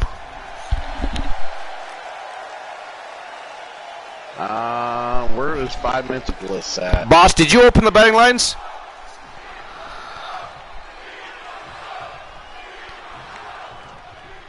I feel like he did. I see a... They have been opened. Okay. Wow. Who, Land Famous, who did you redeem the 5 minutes of bliss for? Because we already got 2 people banned. And by the way, I've been banned from the match, so I am removing myself. Enjoy the match. I'll be back after it is over. Yes. You're sailing the ship, buddy. I am sailing this ship. And this ship involves the Rage Brothers going against the Street Profits. A lot of people are familiar with the Street Profits, but some of you who are newer to the Archverse may not be as familiar with the Rage Brothers as I am. The Rage Brothers, Robert Rage and, God, I never remember the other Rage's name. We'll just refer to them as the Rage Brothers. It's just as easy. Land Famous, I will redeem your points, sir, or refund your points. That way you can spend them on something that will be a little more useful. Clean tag for his partner. Let me see where you're at. There you go. Go ahead and get your points back, sir. Yes, so when people are banned from the match, it kind of makes it redundant to get 5 minutes of bliss because, wow, it is what it is. But yeah, there you go. If there's other things you want to spend your points on that makes sense, feel free to do so, but you got your points back. He's looking a little off balance. The Rage Brothers kicking some ass. What can I say? The Street Profits came in very high with expectations and looked at the Rage Brothers like they were a joke. The Street Profits thought the Rage Brothers were here to trick or treat. And unfortunately, the Street Profits are kind of showing them the way here. They're definitely doing that double team thing that they always do so well. I think both these guys could be good singles competitors down the road. But right as a tag team, they are very formidable. The Rage Twins themselves are also very formidable.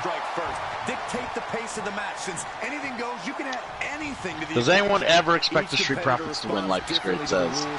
I would like them to win. Yeah, we'll see. Blind Locksmith says Double K. Yes, Double K is here doing his thing after a lengthy 5-hour community stream. So yeah, putting in the hard work here, guys. Here to entertain the masses and the likeliness for all of you, just to, you know, make sure you're having good quality entertainment. And it'd be nice if I could tell which Rage Brother was which. They literally wearing very identical things, so it's even harder than usual to figure out who's who. Hence why I don't even care about finding out which Rage is which, because I wouldn't be able to identify which one they are. But Montez Ford is definitely having his way with the Rage Twins here. And now, let's see what Dawkins can do here. Dawkins taking advantage of the situation. Archer get banned, yes. Archer got banned, Glenola got banned. So here I am righting the ship. Return fire from Dawkins. A well-timed dive. A running hurricane run. Can't believe people really just got, well, it was Glenola's fault. I shouldn't say people. It was all Glenola. Glenola wanted to ban Archer. It's the usual. Kick to the gut. Redeem Tree of Knowledge or Rotten Fruit? Ooh. All right. So with the Tree of Knowledge and Rotten Fruit, basically I will say something about myself. You guys will say whether or not it's complete bullshit or if it's literally real life. And we'll let you guys decide. So I guess I will say what kind of thing I say? Maybe get you guys going here.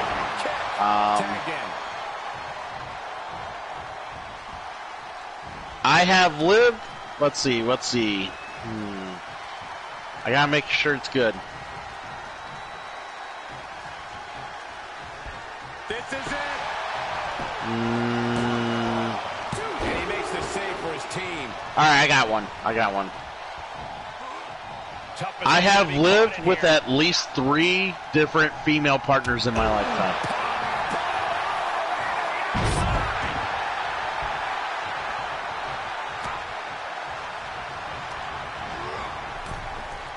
Female partners, as in someone I'm dating or I'm involved with. So, is that bullshit or is that true? At least 3. 3 different partners. But while you guys are thinking about that, let's talk about what's going on outside the ring. The Rages are literally teasing and toying with the Street Profits, and the Profits are taking quite offense to what the Rage Twins are proposing here. The adrenaline is pumping, and the WWE Universe is on his side. Oh, right across the solar plexus. Sorry, Distinct Cone. It was like I said. It was the fact was I have had at least 3 different. I have lived with 3 different partners in my lifetime. 3 or more, I should say. Definitely not. So is that true or false? Just carried like a rag doll here. Well, I think everybody has guessed accurately. It is true. I have lived with 3 different women that I have dated or was involved with in my lifetime. He slides back into the ring. Tag made.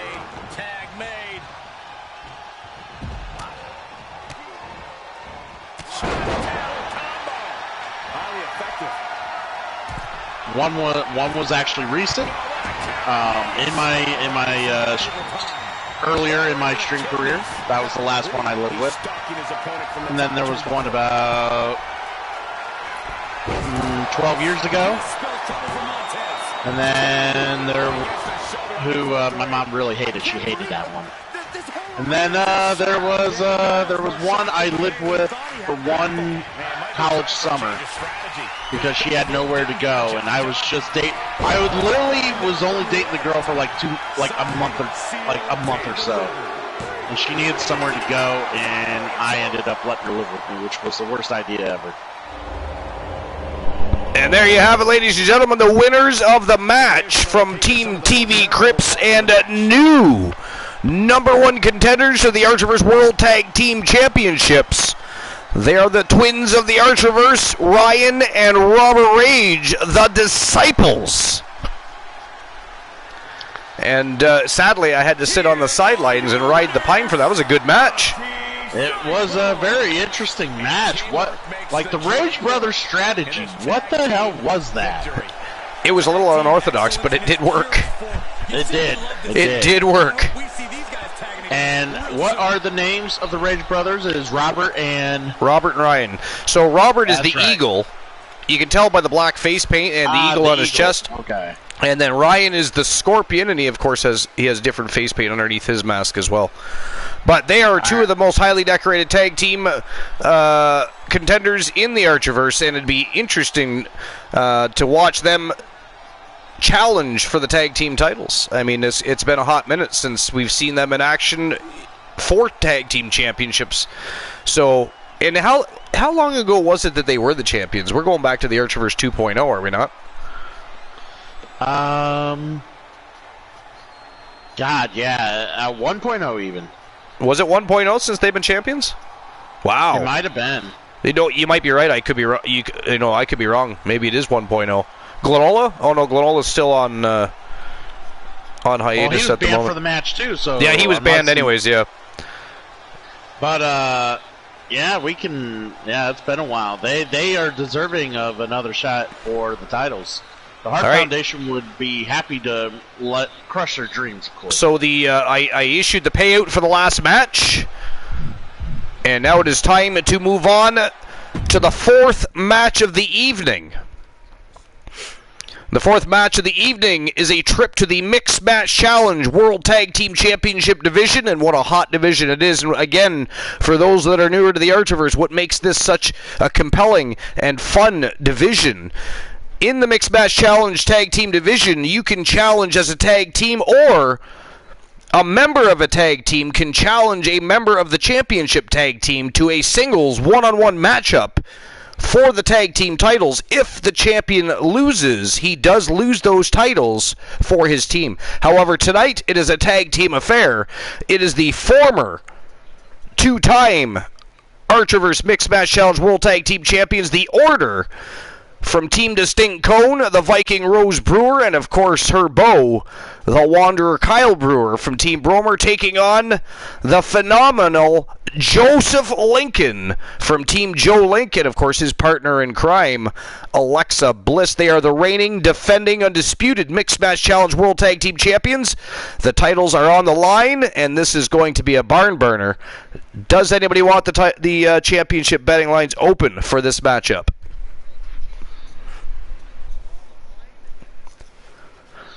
All I can think is that is the closest to a hot partner that Joe Link is going to get to. Right there. Ooh. Joe Sorry, Link. buddy. Team Christian Cool firing shots, Joe Link. What do you think? Call you out there. But Land Famous redeemed a tree knowledge of rotten fruit for me here. All right. So I do have another random knowledge of fact, possibly, maybe. We'll see if you guys think it's true. I have one. And Seb is opening the betting lines. So while you're telling your tale, yes, or would-be tale, I will open up the betting lines. All right. I have one. At least $1,000 in total earnings playing Magic the Gathering in tournaments.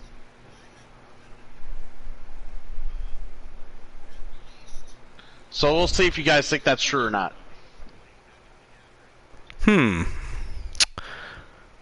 What do I think about that?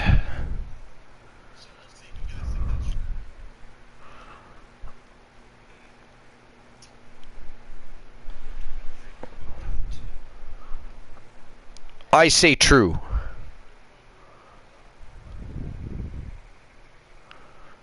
Anybody else? True? False? I'll go true. There's Glenola. And last drum roll. It is true. It is true. I have made at least $1,000 in earnings playing Magic the Gathering. And there you have it. Hello, Blind Locksmith. And welcome back, Glenola. By the way, the betting lines are officially open. Who is going to walk out the Mixed Match Challenge Tag Champions? Is it going to be The Order or Lincoln and Bliss?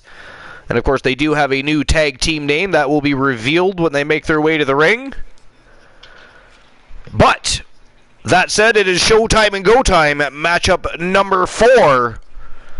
The Order versus Lincoln and Bliss for the Mixed Match Challenge World Tag Team Championships. Let's go.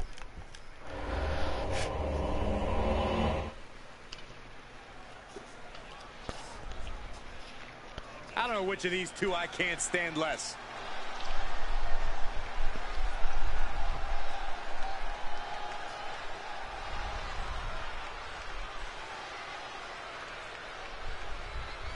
I do miss it sometimes, by the way. You do miss it sometimes? I think competitive Magic, yeah. Yeah. Sometimes. And here they come. They are the former Mixed Match Challenge World Tag Team Champions from Team Bromer and Team Distinct Cone. The Wanderer Kyle Brewer and the Viking Rose Brewer, The Order. Two people who exemplify that you can never cut corners and earn big things here in WWE. They demand order. To us, we think. I mean, they believe they're saying order. To us, we think they're saying odor. Odor. Maybe they smell. Team Christian Cool thinks that the order smells funny. Depends on which place I get the order at.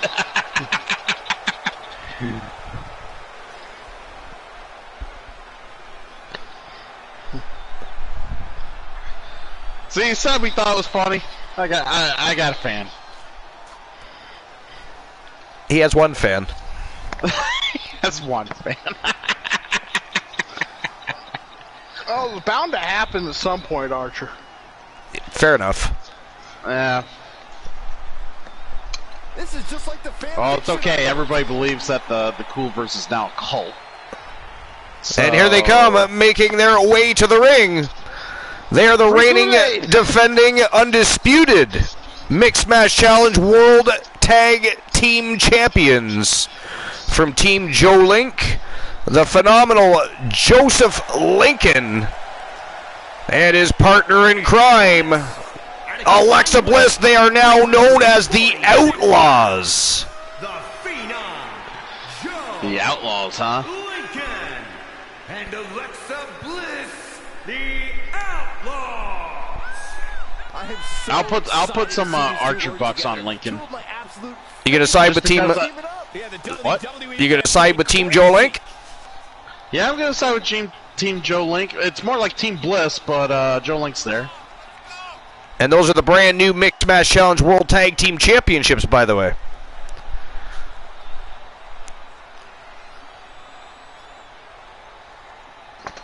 Well, I'm going with the Order. I can't vote against Distinct Cone. I mean, she is the winningest superstar on the roster. She is.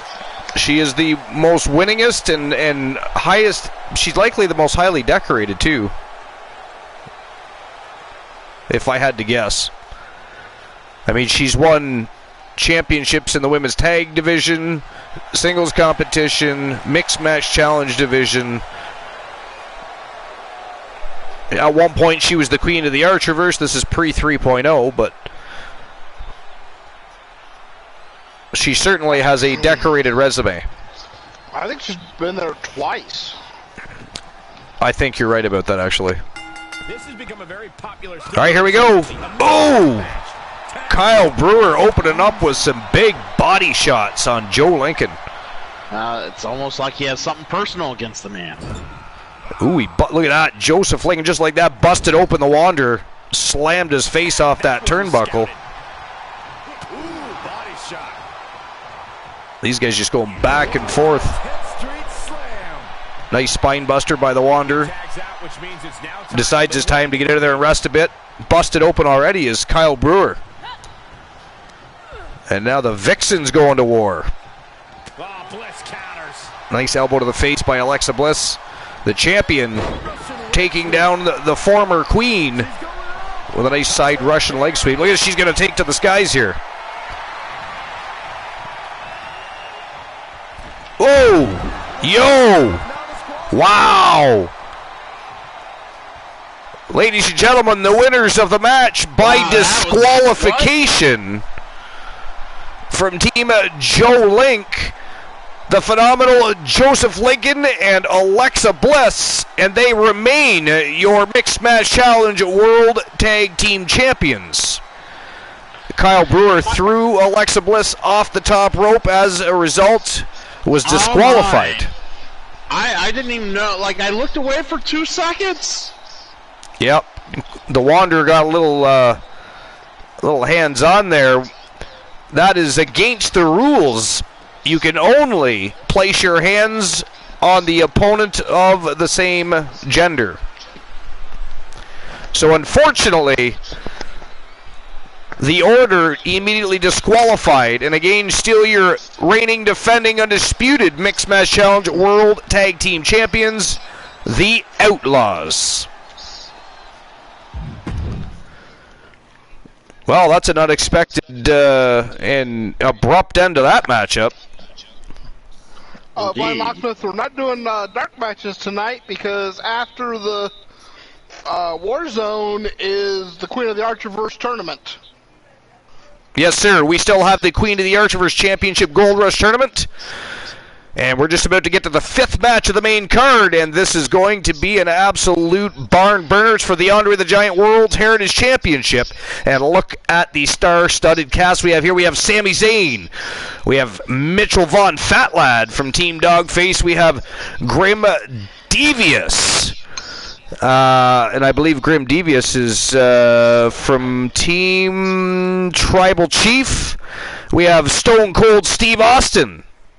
We have the big man himself, Rikishi. The Omega, Nathan Alpha. We have the villain of the Archerverse from Team I'm Just Key. He is Kareem Key Woods. And, of course, the reigning defending champion, the head of the table, the Tribal Chief, Roman Reigns. This is going to be a hell of a matchup. Very fast-paced, high-octane. And it is an elimination matchup. This is an 8-man elimination royale. Now, does anybody want the betting lines open? And who do you guys think? So, Roman Reigns has already defended this title twice, guys. Just putting that out there. Now, I got to ask, I missed it. Who's the Fidel Castro guy? Sami Zayn. Yeah. Oh, okay. Look at him. That's Fidel Castro. Yeah. Yeah, I think that was, yeah. Joe Link says, wow, the Outlaws' first title defense was a success. Does that go down as the shortest match in Archerverse history? No, actually not. Who was it that beat their opponent in 12 seconds? Was it Robert Rage? I think that was the OG Kurt Jordan. Oh, that's right. It was the OG Kurt Jordan, his debut match. And I can't recall who. This is the Archerverse 1.0, and I can't exactly recall who he fought. But he came out and squashed them in 12 seconds. 12 seconds.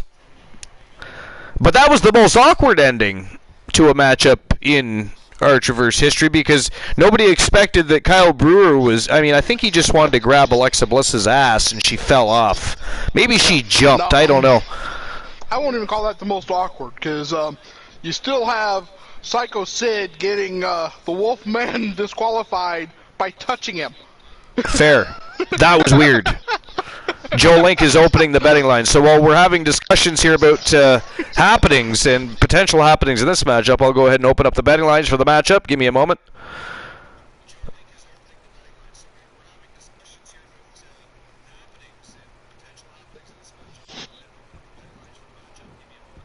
All right, so who walks out? The Andre the Giant Heritage Champion.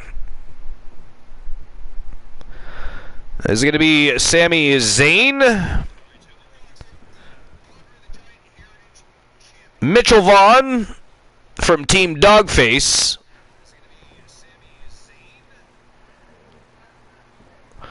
Grim Devious from Team The Tribal Chief. Maybe Stone Cold Steve Austin. Perhaps one of the Tribal Chief's relatives, Rikishi. Maybe it's going to be Nathan Alpha from Team Mr. Skittles. Perhaps from Team I'm Just Key, it's going to be the villain of the Archerverse, Kareem Key Woods.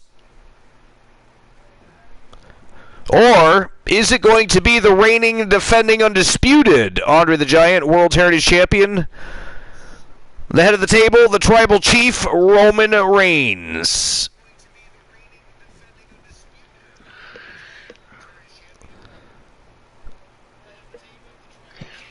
You're going to have 5 minutes to make your bets.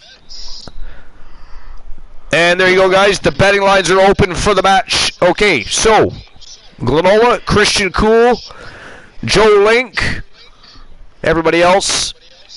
Who do you think is winning this matchup? Do you think Reigns defends for a third time, or do you think he's met his match from somebody in this matchup this time? Elimination style. Don't forget that one of the times he defended, it was an actual legitimate battle royal. This time is an elimination royale. A little different. I think there's too much that can happen in this. There's no way he's walking out with the title. Yeah. I mean, all 7 of them could, like, outside of Reigns, could pick him up and just toss him if they wanted to. Fair. And I gotta... Life is great, says hashtag everybody else. Life is great, how dare you try to stir the pot? Everybody is equally important to us here at the Archerverse.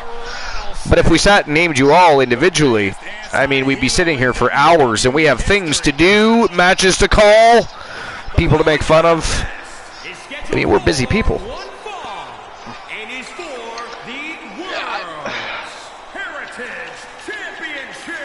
I got to go with Kareem Woods. He's done so much that I can't put it past him. Wow, Glenola jumping to the villain of the Archerverse. Nice. And by the way, you'll get to see the new Andre the Giant World Heritage Championship. What does that mean? It's exactly what you think it means, you derelict. It is much more deserving now of being called the Heritage Championship. It is much nicer. I think you're all going to really like it. If you haven't already seen it, it is, of course, already on Discord. But you will see it here tonight. Stop dancing. I can't help it. It's like my hips and my hands have a mind of their own. You'll also see the brand new Archerverse World Tag Team Championships that I had created after the Hart Foundation had their first title defense. They're, of course, defending here tonight. So you will get a chance to see the brand new Archerverse World Tag Team Championships as well.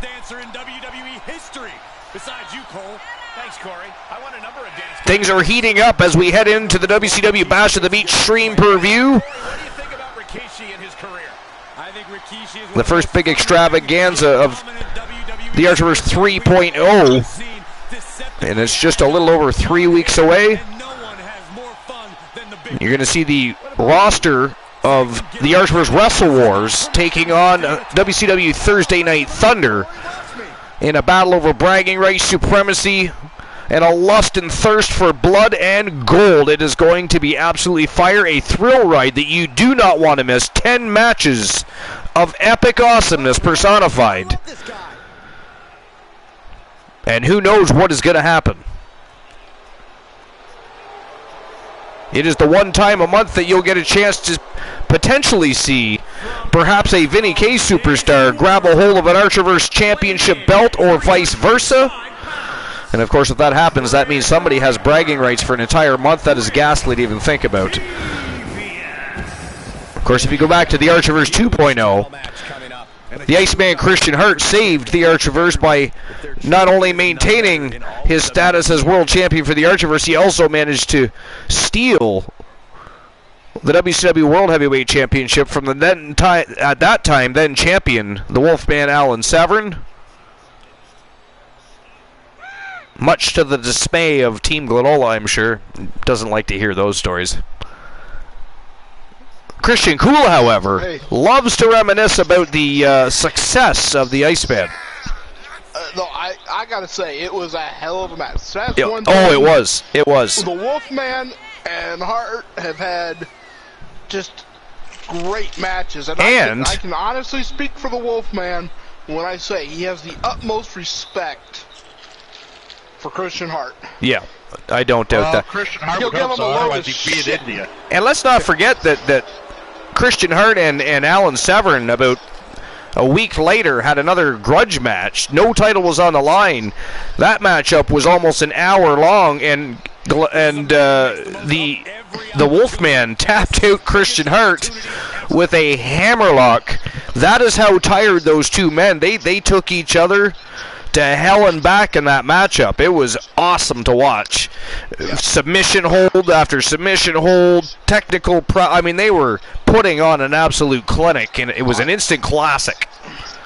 Yeah, it was not his longest match or his most brutal match, but it was definitely one of the toughest matches the Wolfman's ever been in. And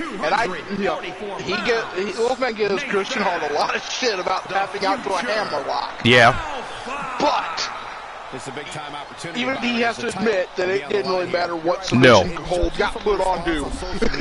Or which one of you. Or which one of you. If it had been vice versa, where Christian Hart put the hammerlock on the Wolfman likely would have tapped out too.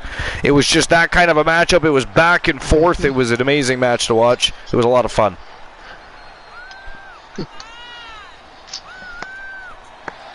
Though I will say, Wolfman does have two bragging rights that Christian Hart cannot say. One is Christian Hart has never tapped out the Wolfman. That is true. And the other is the Wolfman never got eliminated from the Royal Rumble in under 30 seconds. Wow. Had to go there. Christian Cool? That's because the Wolfman's too much of a bitch to enter a Royal Rumble. That's why. Ooh. Owie. Pulled your tail. Shit, Archer won't let him in the Royal Rumble. He's too afraid that the Wolfman will destroy something. Yeah, I know. Viewer audience. No pets allowed. No pets allowed, bitch. Ooh, got called a female dog. The Wolfman. It doesn't say the Wolf Woman. Does it? It does not. Mitchell Vaughn, the former Archerverse World Heavyweight Champion, World Television Champion, has had a lot of success since coming over from the Doghouse via Team Dogface. And Fat Lad would love to add his name to the list of people to hold this prestigious championship title belt, the Andre the Giant World Heritage Championship, that is being preoccupied quite dominantly, actually, at this point, guys, by Roman Reigns, the Tribal Chief. So, Life is great says we're throwing fire. I think you're incorrect on one thing.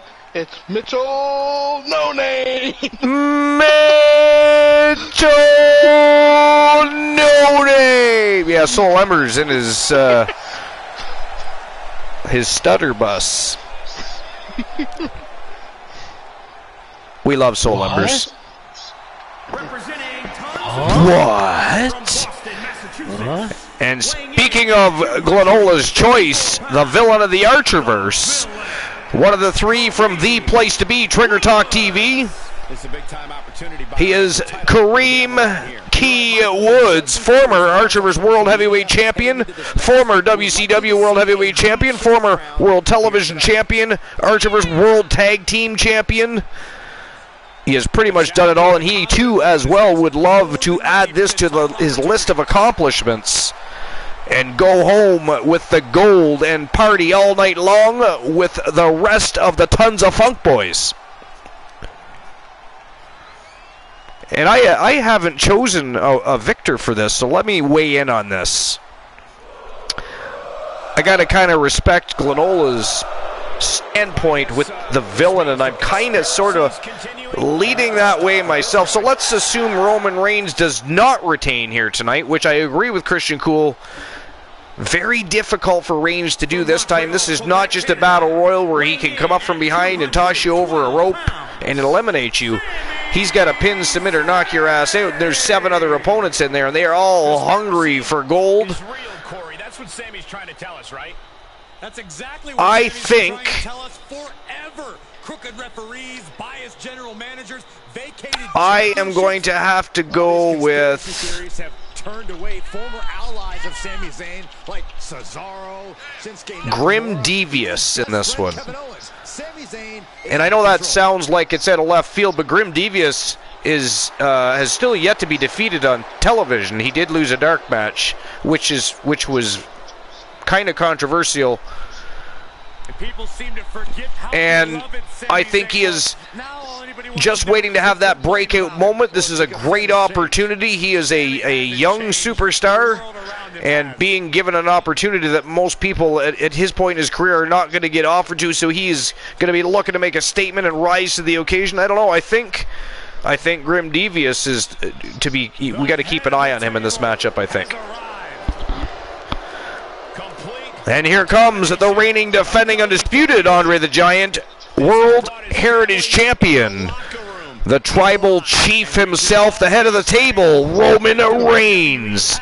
And there is the new And introducing the champion, Archerverse Andre the Giant World Heritage Championship title belt. 65 pounds. He is the world's heritage champion, Roman Reigns.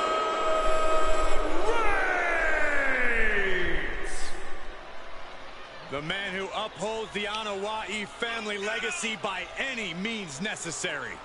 You know, Roman Reigns always in tremendous physical it's definitely a tall mountain to climb, but is it really out of the realm of possibility that Roman Reigns defends here for a third time? I don't know.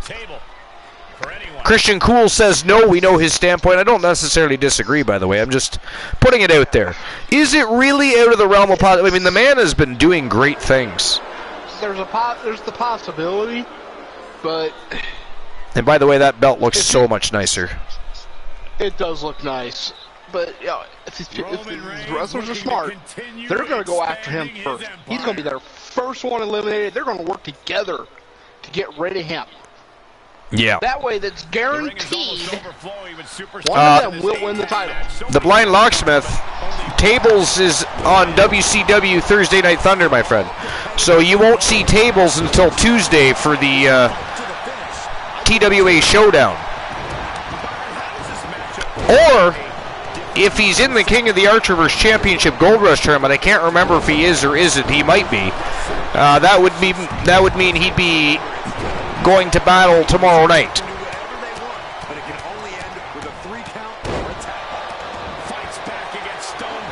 As the King of the Archerverse and the Queen of the Archerverse Championship, just like the Mixed Match Challenge Championships and just like the Andre the Giant World Heritage Championship, they are open to all brands.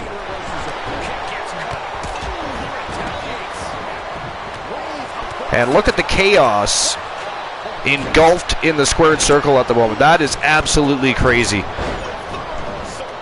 Roman Reigns going at Sami Zayn. That's interesting. Pick off the weakest first, maybe he's thinking. Everybody always underestimates Sami Zayn. Look at this, Devious. Big jackhammer on the villain. One count only. Went for an early pinfall there. I don't think you're taking out the villain of the Archerverse that quickly. Yo, shooting. This is an eliminator? It is an 8-man elimination royale. Look at this, Rikishi taking the commentator's booth apart. Looks like he wants to dish out some pain to Nathan Alpha. Oh, big belly-to-belly by Rikishi. Look at this.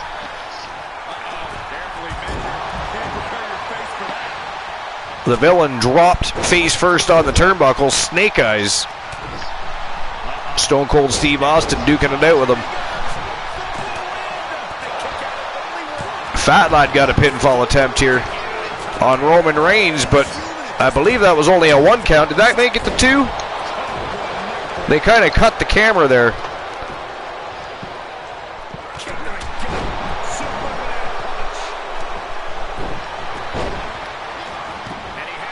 An absolutely chaotic scene. Stone Cold will ground and pound on Fat Lad. Mitchell No Name Vaughn. And now he immediately turns his sights to Sami Zayn. Everybody wants a piece of Sami Zayn tonight, guys. Literally everybody is attacking Sami Zayn. I'm waiting for Rikishi to be next. Oh! Takes a piece out of the Rattlesnake's book and stuns Stone Cold Steve Austin. Now that's something you don't see every day.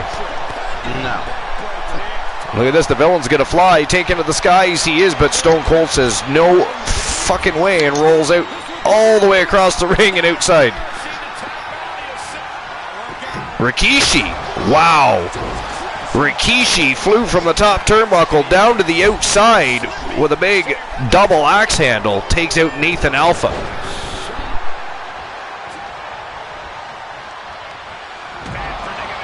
Wow.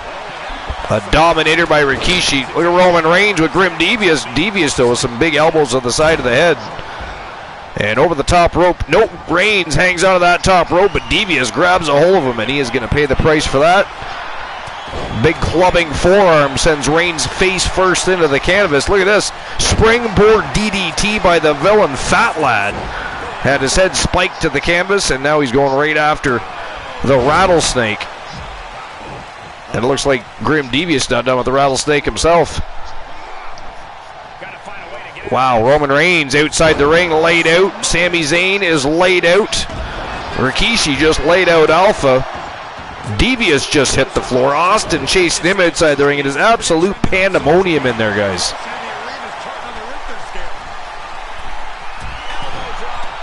Oh, look at this. Fat Lad. Whoa! A Phaeton bomb. 2 count only, though. The villain kicks out. And Fat Lad is going right back upstairs. And another Phaeton bomb this time, though, meets the knees of the villain, and Kareem Key Woods back to his feet.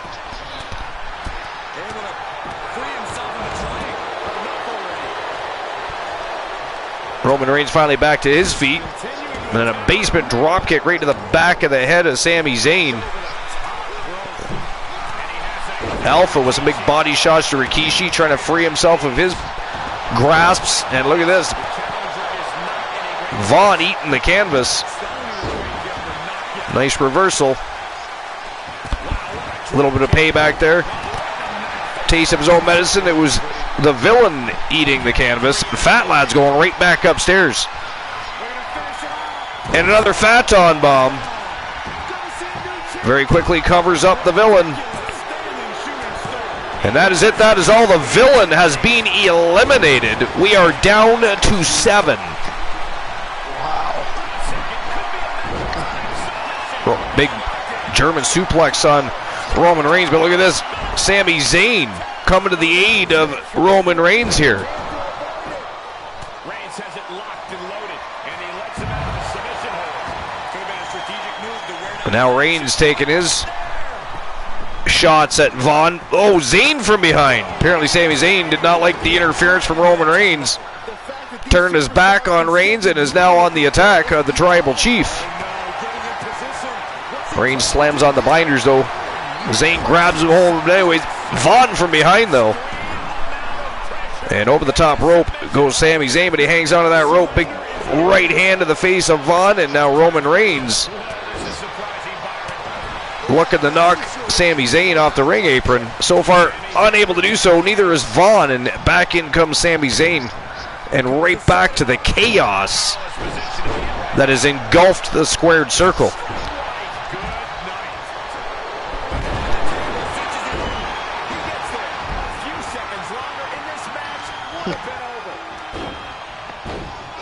Wyatt Locksmith says, my cousin listening in, Fat Lad should team up with Fat Hardy. Fat Lad versus Fat Hardy. Oh, team up with... I see, Fat Lad and a Fat Hardy.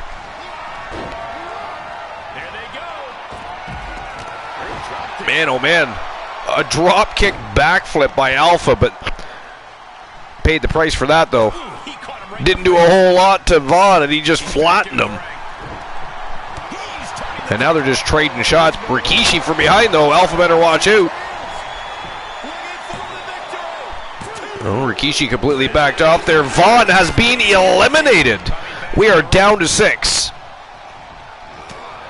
Rikishi scoops up Nathan Alpha and just drops him larynx first on that top rope. Ooh! Drops the back end right on top of the chest of Alpha, but Alpha right back to his feet and on the attack. And that's what we call the tree of woe position, folks. Sharp elbow. And Nathan Alpha just busted open Rikishi and continues to relentlessly beat him down.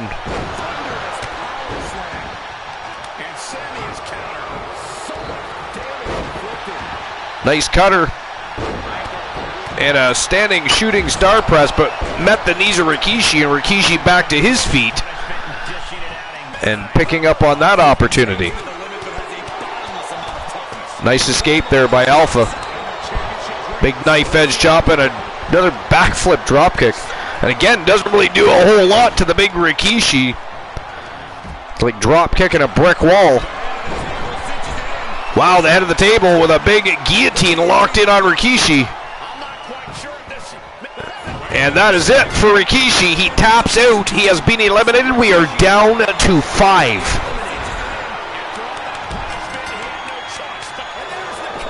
And there goes Stone Cold Steve Austin. We are down to 4. Alpha kicks out. Another standing guillotine.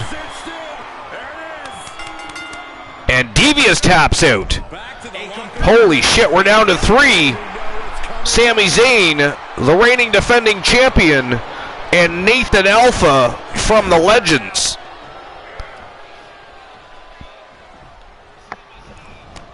Ooh, whips him right into Nathan Alpha. And a big elbow to the kidney, and right back to the corner goes Roman Reigns. Alpha grabs Sami Zayn from behind. Ooh, nice. Beautiful high angle back body suplex by Nathan Alpha. And uh-oh, Alpha caught in that guillotine, but Sami Zayn breaks it up. Decides to pin him anyways. Alpha kicks out, 2 count only. 2 count only. Reigns explodes out of the corner, but Zayn whips him to the other corner. Nice elbow to the face. Reigns again exploding from the corner. Big boot to the face sends Reigns back down to the canvas, and he covers him up.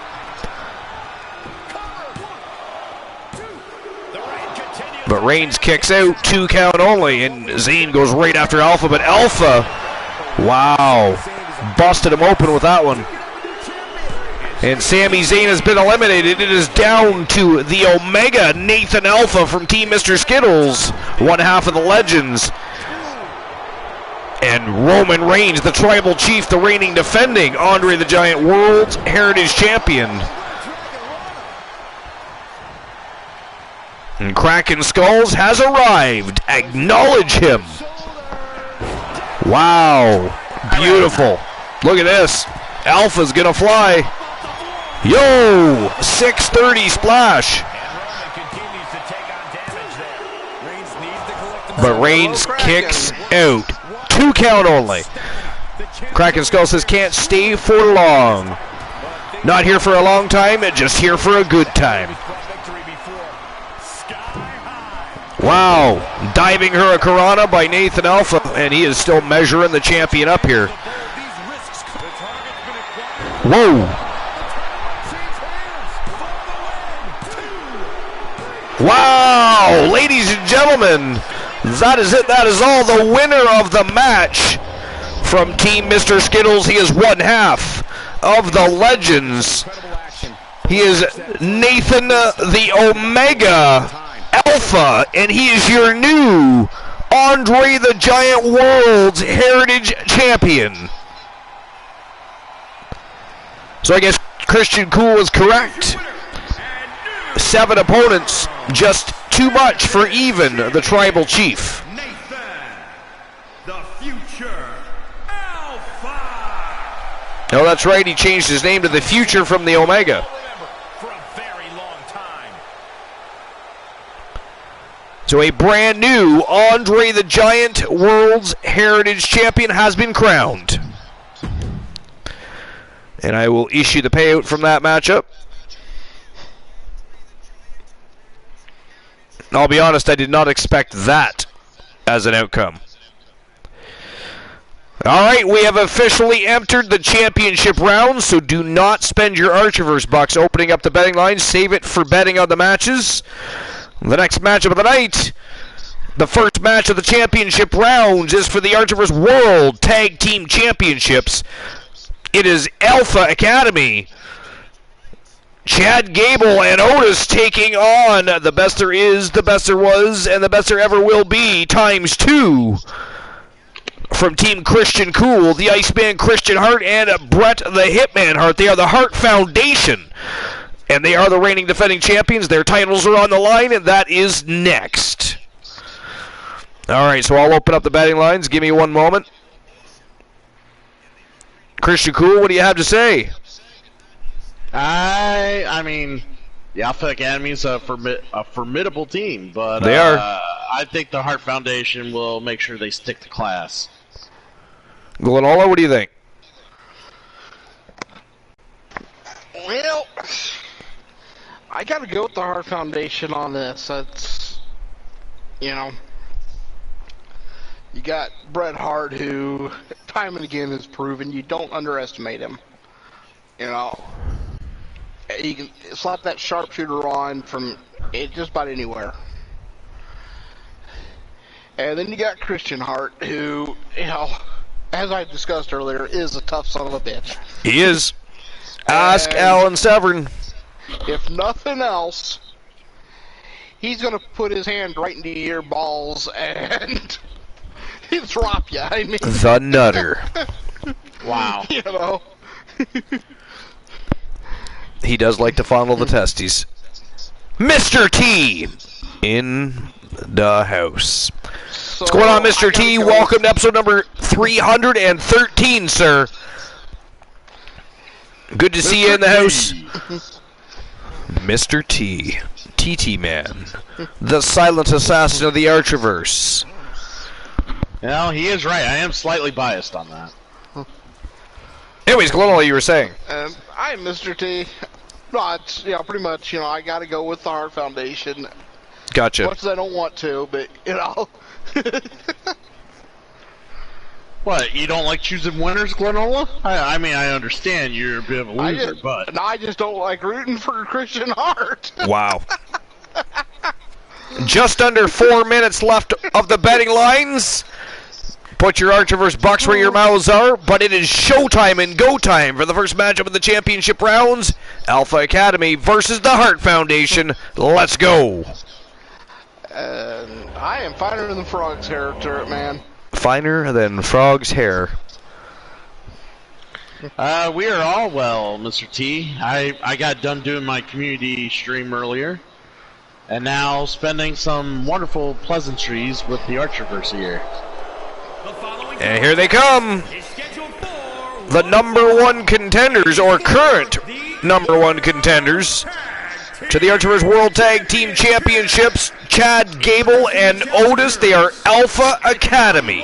Of 532 pounds, Otis and Chad Gable, the Alpha Academy. You said it on the head of the nail there, Archer. They're contenders, but they'll always be contenders. Contenders. They'll never be champions as long as the Hart Foundation has the title. And now, Christian Cool, you get to see your brand new championship belts that were designed in secret after your first title defense. Well, good. I mean, we only saw those titles for a week. I was glad they got old. I didn't like them.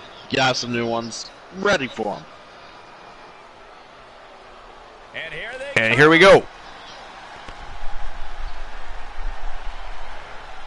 They are the reigning, defending, undisputed Archiverse World Tag Team Champions. From Team Christian Cool, the Iceman Christian Hart. And the best there is, the best there was, and the best there ever will be, Bret the Hitman Hart. They are the Hart Foundation.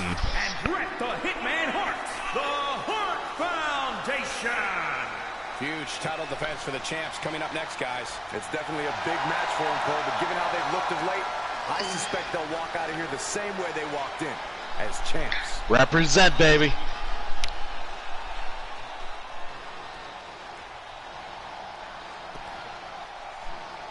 Championship's officially on the line. It is go time, baby. And look at those brand new World Tag Team Championship title belts.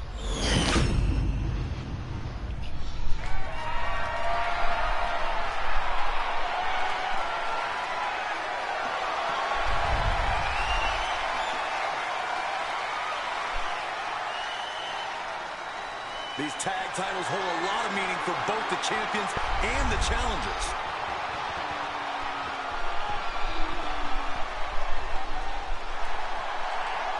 Here we go.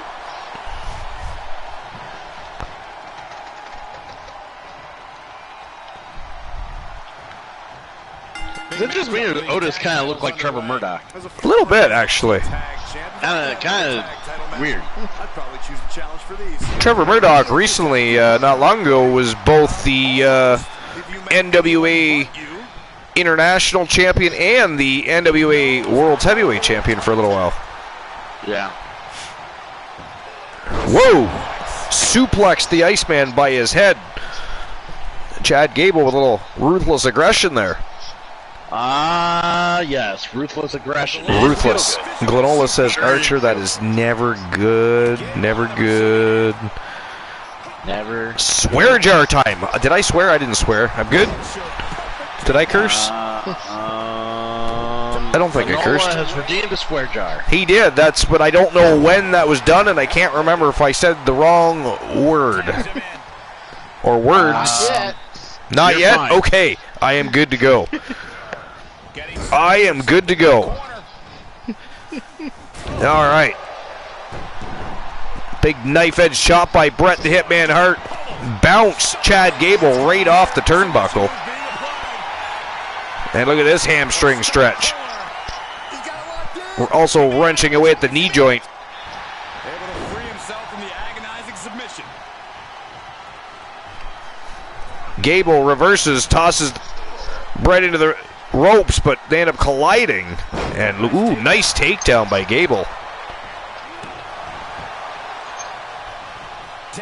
Is it 5 or 10?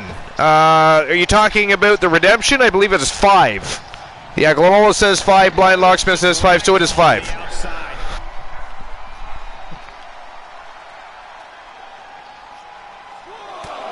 Bret Hart and Otis going at it outside the ring here now. Some big right hands by Bret Hart. Goes to ragdoll Otis, but Otis slams on the binders. And look at this. A released back suplex right on the unforgiving floor. And a nice knee to the midsection. Tosses Bret Hart right back inside the ring. Got the tag. Got the tag. Tags in the Iceman. Man, look at this. The Iceman with a show of strength. But Otis battles back, and a big lariat takes the Iceman down. Back in comes Chad Gable.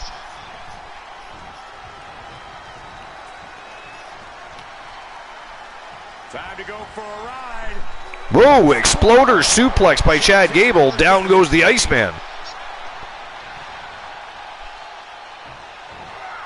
Just carrying the opposition anywhere they want. Snake eyes. Gable tags back in Otis. And Christian Hart trying to get back to his feet. Big headbutt by Otis, though. Puts him right back on the canvas, but he rolls back to his feet. A big shoulder block takedown by the Iceman. And Christian Hart going to fly here. Nope, caught by Otis. An attempt at a double team there by Alpha Academy.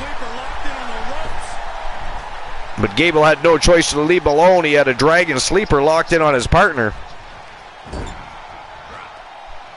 Tag is made. A little tandem offense on the horizon. Ooh, double elbow attack.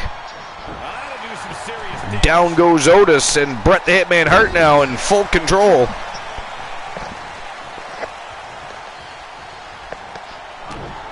Kick to the gut.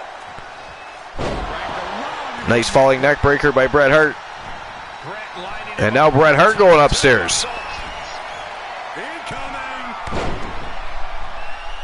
Big flying leg drop from Bret the Hitman Hart, but Otis retaliates and sends him face first into the mat, tags in Chad Gable, but Bret Hart takes him out with a lariat right away. Challenger's a little worse for wear now. He's in off the tag. Back in comes Christian Hart. He got whipped into that corner. And what a reversal from Chad. And Chad Gable explodes out of the corner with an elbow. And a nice fisherman suplex takes Christian Hart down to the canvas. And Chad Gable quickly goes back on the attack. Beautiful DDT. Great trouble here. Can he get it fully locked in? And look at this, a bow and arrow stretch. Continuing to punish them. This one's over. Oh, and Archer, the cords have been cut. The cords have been... Who cut the cords, for fuck's sake? Who the... That is not fun. Fail what? Oh, fuck. One more minute left. Wow. Son of a bitch. Wow. You are a fucking swine, sir. You baited me right into that.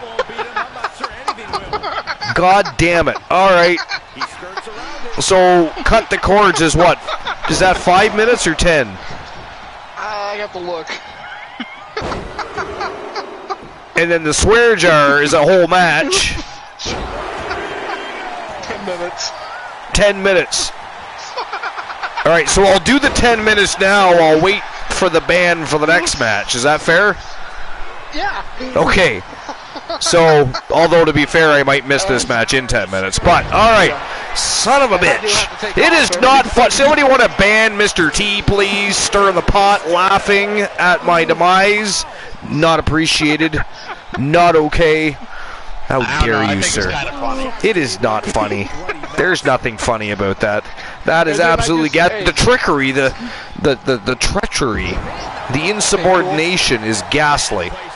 That is not funny, Blind Locksmith. Somebody want to ban the Blind Locksmith while you're at it too, please? Like a Bond movie like Plan. The Blind Locksmith has jokes, thinks they're funny.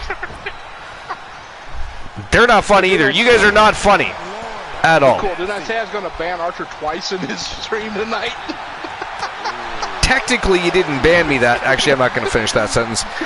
I will take my 10 minutes right now. Hopefully, I do not miss the entirety of the match.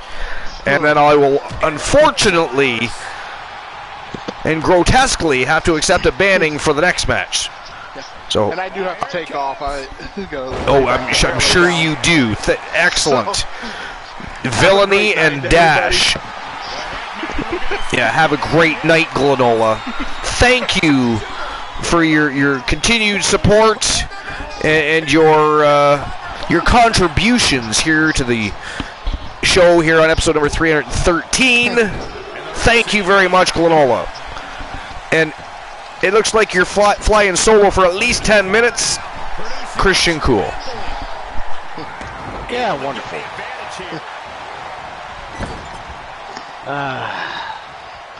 Anyways, seems like that the Hart Foundation's having a harder time with the Alpha Academy than I figured they would. A little depressing, if you ask me. Chad Gable with the tag.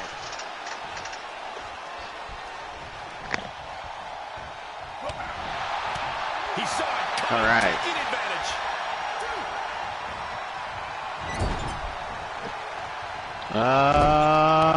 Bret Hart's in a bad way here against Chad Gable, but he knows how to turn things around, and he's making Gable pay in kindness. Oh no!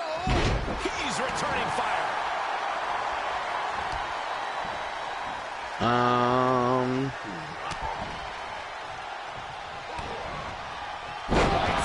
DDT connects. Look at this. Oh, that can break an arm. There we go.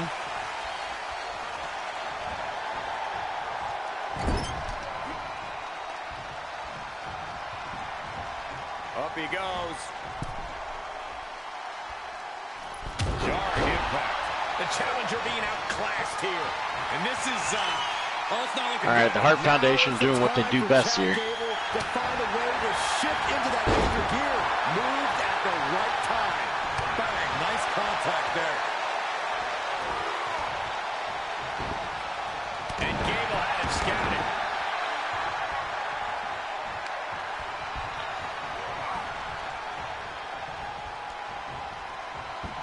Beautiful suplex. Tag made, fresh man in.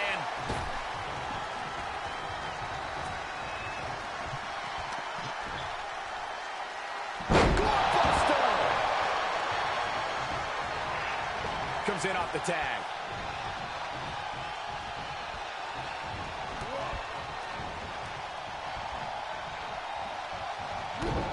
Kick to the gut. Dragged around into a neck breaker. The challenger is in some big trouble. Hart Foundation still trying to keep control of the match. Hopefully, they can wrap this up soon. Because the Alpha Academy, they could go all day. This isn't going to be pretty. Especially Chad Gable. So, the longer the match lasts, I think the more it leans towards the advantage of Alpha Academy.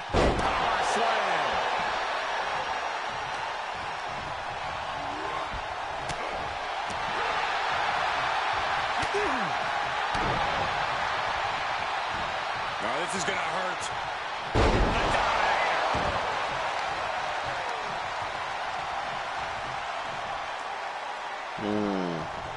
Champ looking to end this. And they're still in this. Oh, man. Gosh, what a match. Got to find a way to get out of this. Press slam. Oh, look at this. The power. For the championship.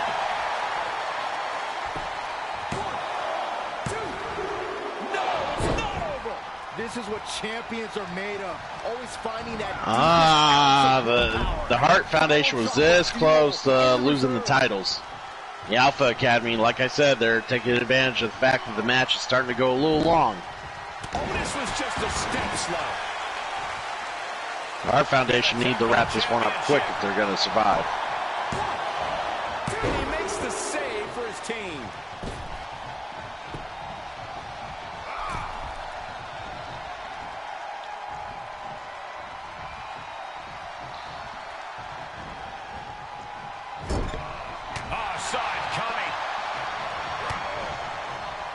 Dropping with a big shoulder tackle.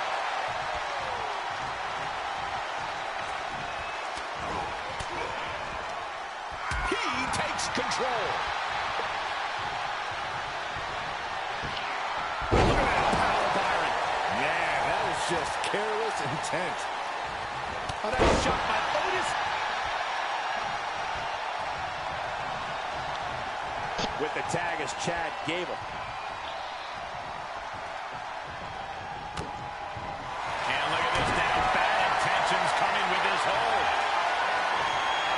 It's locked in, the cross-face chicken wing. He breaks it up, and we're still going. Forward smash!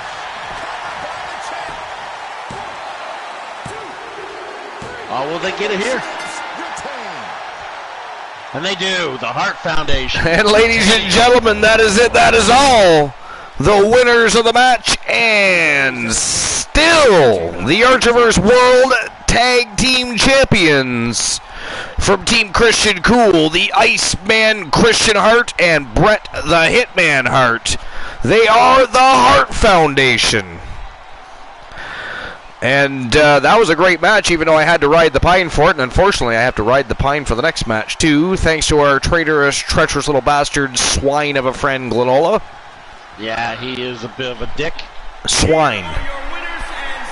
Swine indeed. Yes, he is. He is swine. Yes, congratulations to Christian Hart. And what do you think of your new belts? I think they look lovely on Christian Hart. They do. Yeah, they're nice title belts. Very, very nice title belts. I knew you didn't like the last titles because I could tell by your reaction. Yeah, they look like they were just too like toys. They were too plain, yeah. This is like, that's what I was going for vintage, and what I got was plain. You know, it was time for a change. The new belts go well with the pink and black. Yeah. They're not over detailed, but they are very nice championship belts. And they do look great over the shoulders of the Hart Foundation. All right, I'll issue everybody's payout for that. 98% side with the Hart Foundation. All right, on to the co-main event of the main card. And this one is for the... Oh, this is actually the main event. Did we already go through 6 matches? Holy God damn. Oh, you know why? Because the one match was a disqualification, and like it was, what, a minute and a half? So that's how we lost time there. All right, so this next match, the main event of the main card, is for the Archiverse Unified World Television Championship. And look at the star-studded cast here. We've got the Omega Marshall Omega, the Brahma Bull, the People's Champ, The Rock. We have HBK, the Heartbreak Kid, Shawn Michaels, the All-American Uptown B. Henry from Team 3TVB, and Tons of Funk, and of course from Team Kraken Skulls. He's the reigning defending champion. He is also the Archiverse World Heavyweight Champion. He is the Nightmare, Joseph Damien. And by the way, Marshall Omega, of course, comes out of Team the Ornery Knights camp. This is going to be a barn burner. Who do you guys have winning this matchup? Well, wait, who is that? Who's that in between HBK and Damien? B. Henry. Okay. I thought it was. I just wanted to make sure. Man, there's so much talent in this ring right now. It is a fatal 5-way. Shawn Michaels? Extreme Rules elimination matchup. Is this Extreme Shawn Michaels? I would think so. Extreme Shawn Michaels, I like it. Shawn Michaels. My vote's on Shawn Michaels. You're going with Michaels? I'm going with Michaels. Michaels gonna win this.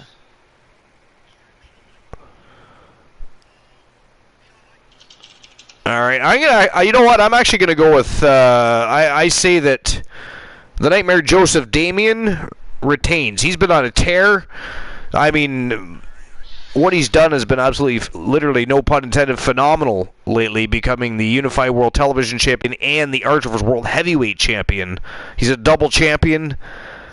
And I think he's, it is the Nightmare. I think he's still as hungry now as before he won either title.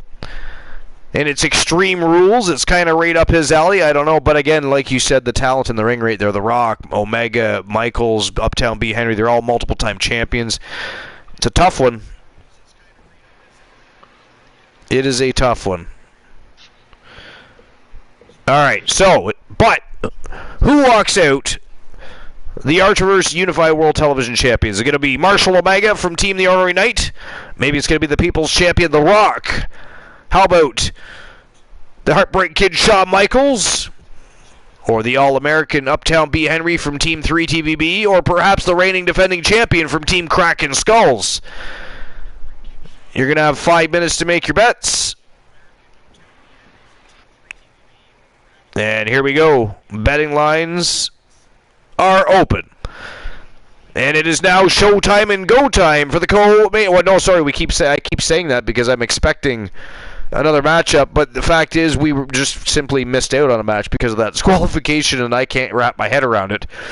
So, sorry, the main event of the main card for the Archiverse Unified World Television Championship, Extreme Rules, Fatal 5-Way. Let's go.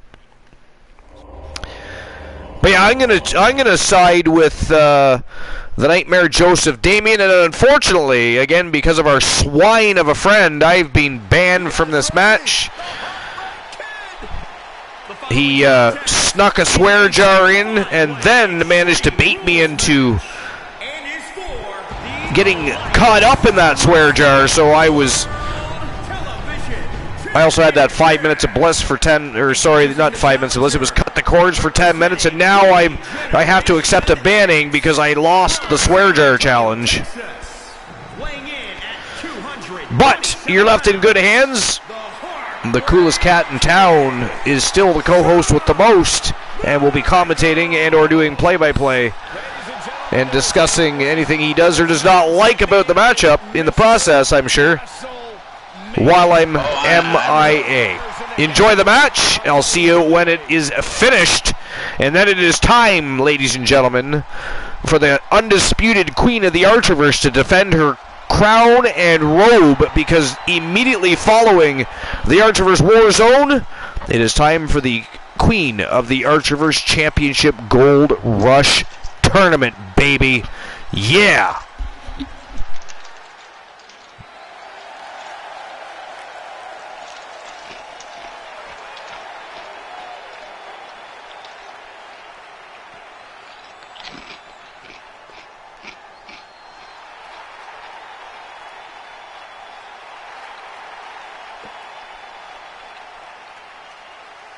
Yeah, it pretty much is a swear jar verse, the band verse. Tons of funk from Boston, Massachusetts.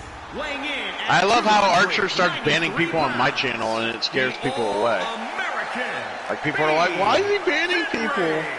It's a big-time opportunity, Byron, as the title will be on the line here. You're right, Michael, and judging from the response on social media heading into this match, we're likely to see a new champ crowned here tonight.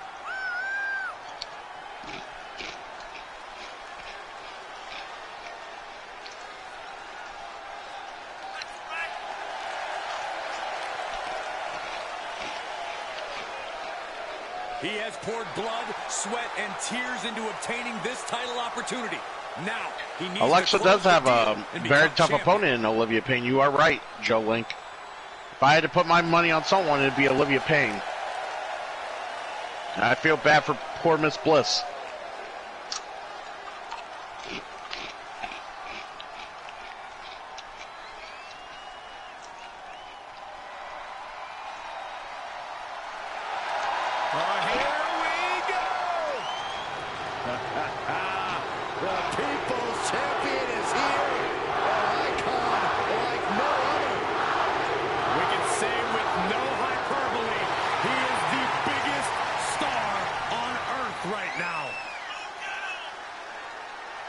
From Miami, Florida, weighing in at 265 pounds, The Rock!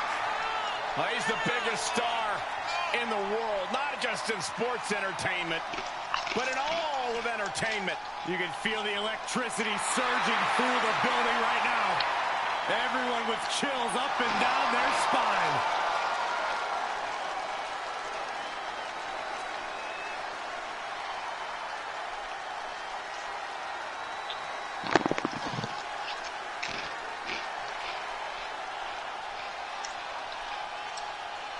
It is just such an incredible moment every time The Rock competes.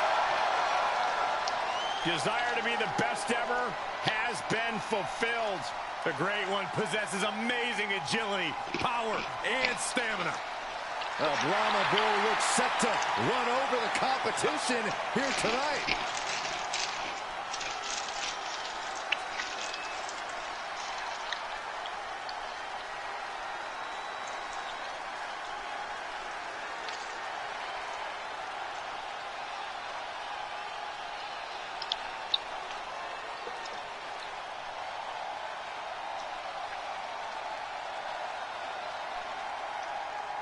Oh, yeah, I am pumped for this guy. Oh, The Rock looks psyched up, ready to go. What do you guys think? You think The Rock's ready to go?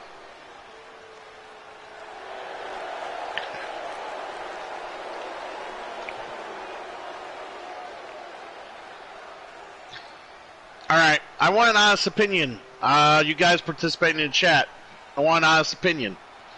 The Rock, would you put him in your top 5 wrestlers of all time? I want to see how many people would say yes. The Rock.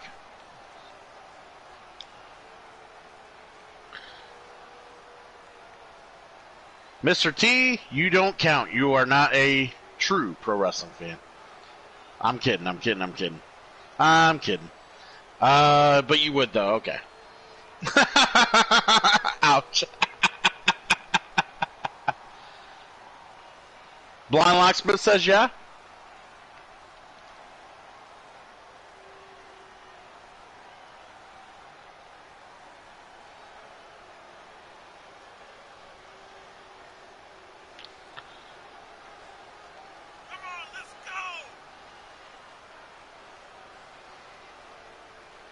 Joe Link says top 10, but not top 5.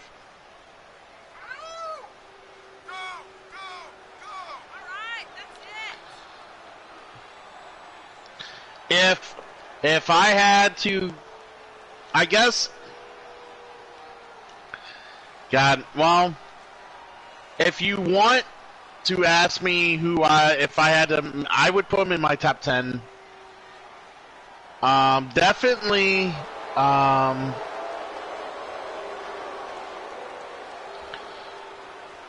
would definitely put him in top 10 when it comes to like crowd pops.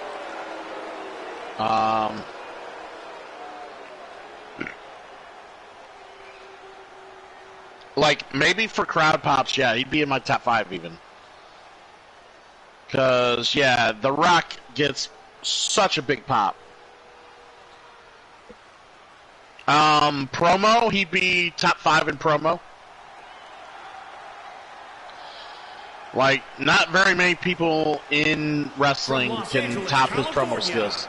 Weighing in at 261 pounds. Very few would compete with it. Marshall Omega. Remember, guys, the title is on the line here in this one. And I don't remember the last time the champ was in this much jeopardy, Cole. Joe Link is number 1 wrestler is Undertaker. Number 2 is Bret Hart. Those are a good number 1 and 2. Good number 1 and 2. I respect you as a wrestling fan, Joe Link.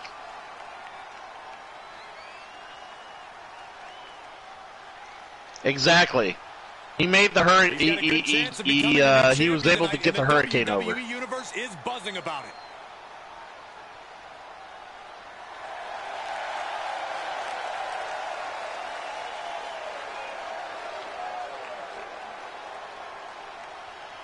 I mean, The Rock could get a goddamn closet broom over, for Christ's sakes. The Rock's that good.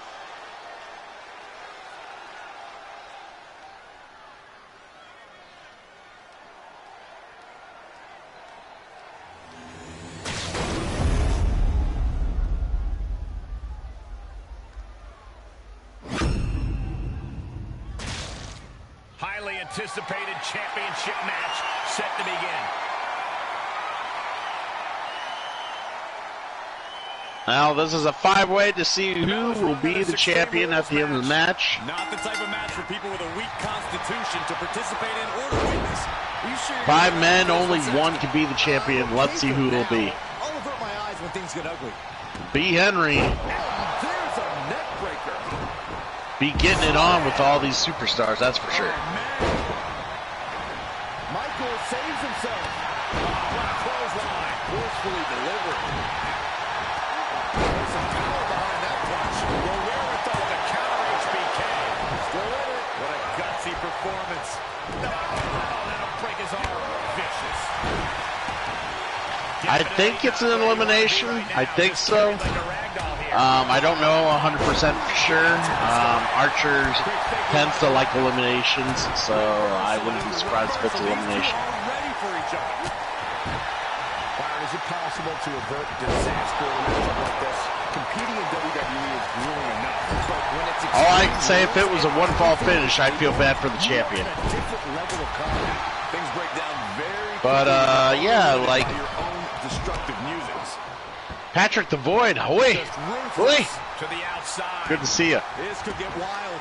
We are currently enjoying this fatal 5-way match for the, I think it was the Heritage Championship. How's that for a counter? He switches it back around. Archer is currently banned from the match right now because of silly antics from the villainous Flamola. I had Glenola for a few hours hanging out on my stream during my community stuff, and he was a pleasant, easygoing man, no villainy caused. He comes on the Archerverse, and his dark side emerges. I blame Archer. I think it's all Archer's fault. Like, I didn't have a problem with Glenola. The challengers look.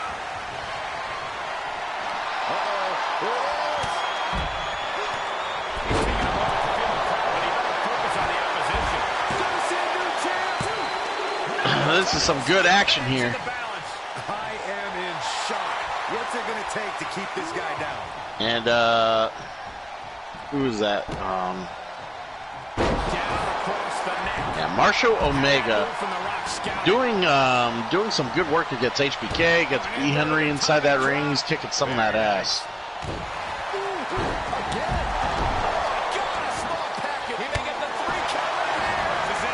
Damien taking out the Rock outside the ring here and trying to get a pinfall. The ref's trying to get to him.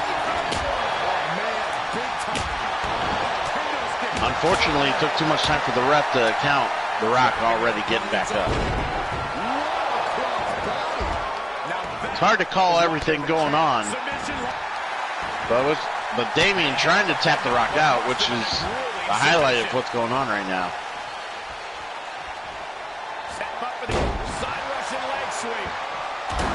And Shawn Michaels literally dropping B. Henry on the kendo stick. And he's turning up the band. Hardcore Shawn Michaels laying the sweet chin music on B. Henry. And for those of you who are wondering, yes, I am calling him Hardcore Shawn Michaels. You know why? Because he looks hardcore. He's hardcore.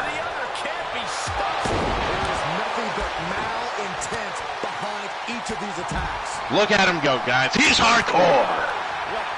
That's how you stop your opponent. Doing my best DKM impression there. But Shawn Michaels having a hard time getting Damien off his feet here. This is truly awesome. Each competitor showing up on their homework. Oh no, sledgehammer. Better call the paramedics right now.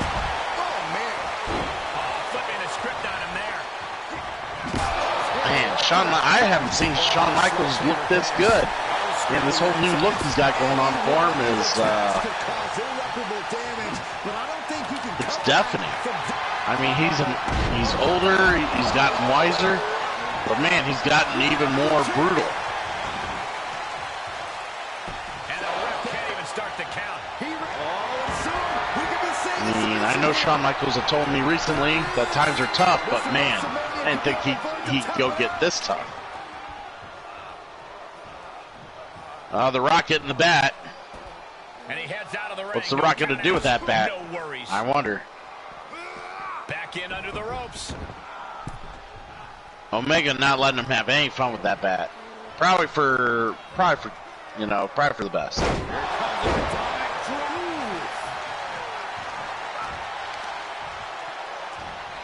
Hoisted up.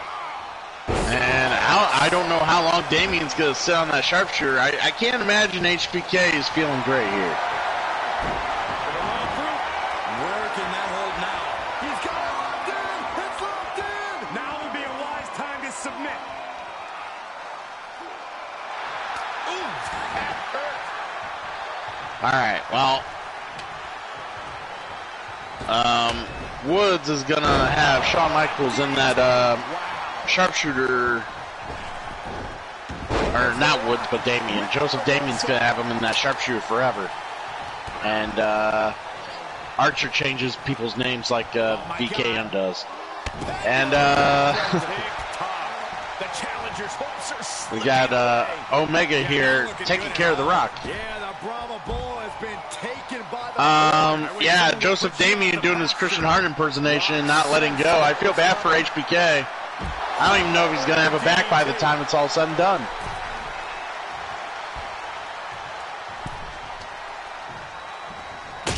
I feel like we're missing someone in this match. The Rock breaking the kendo stick over Marshall Omega.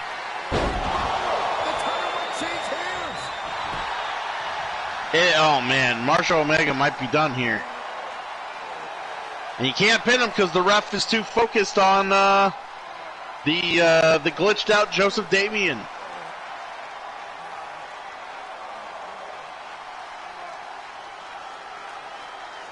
The ref might need to restart this since Joseph Damien is not going to let go of Christian. Yeah, please. Thank you.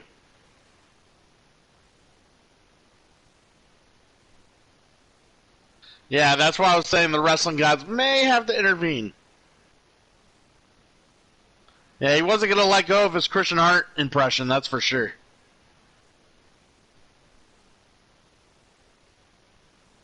I think the game crashed. The game crashed, guys. I think the game crashed.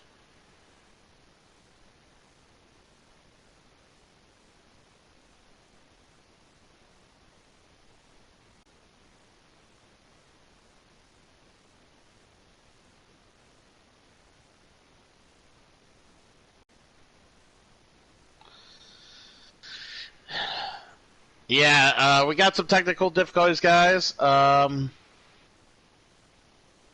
Rock would have Omega pinned by now, so we're going to have...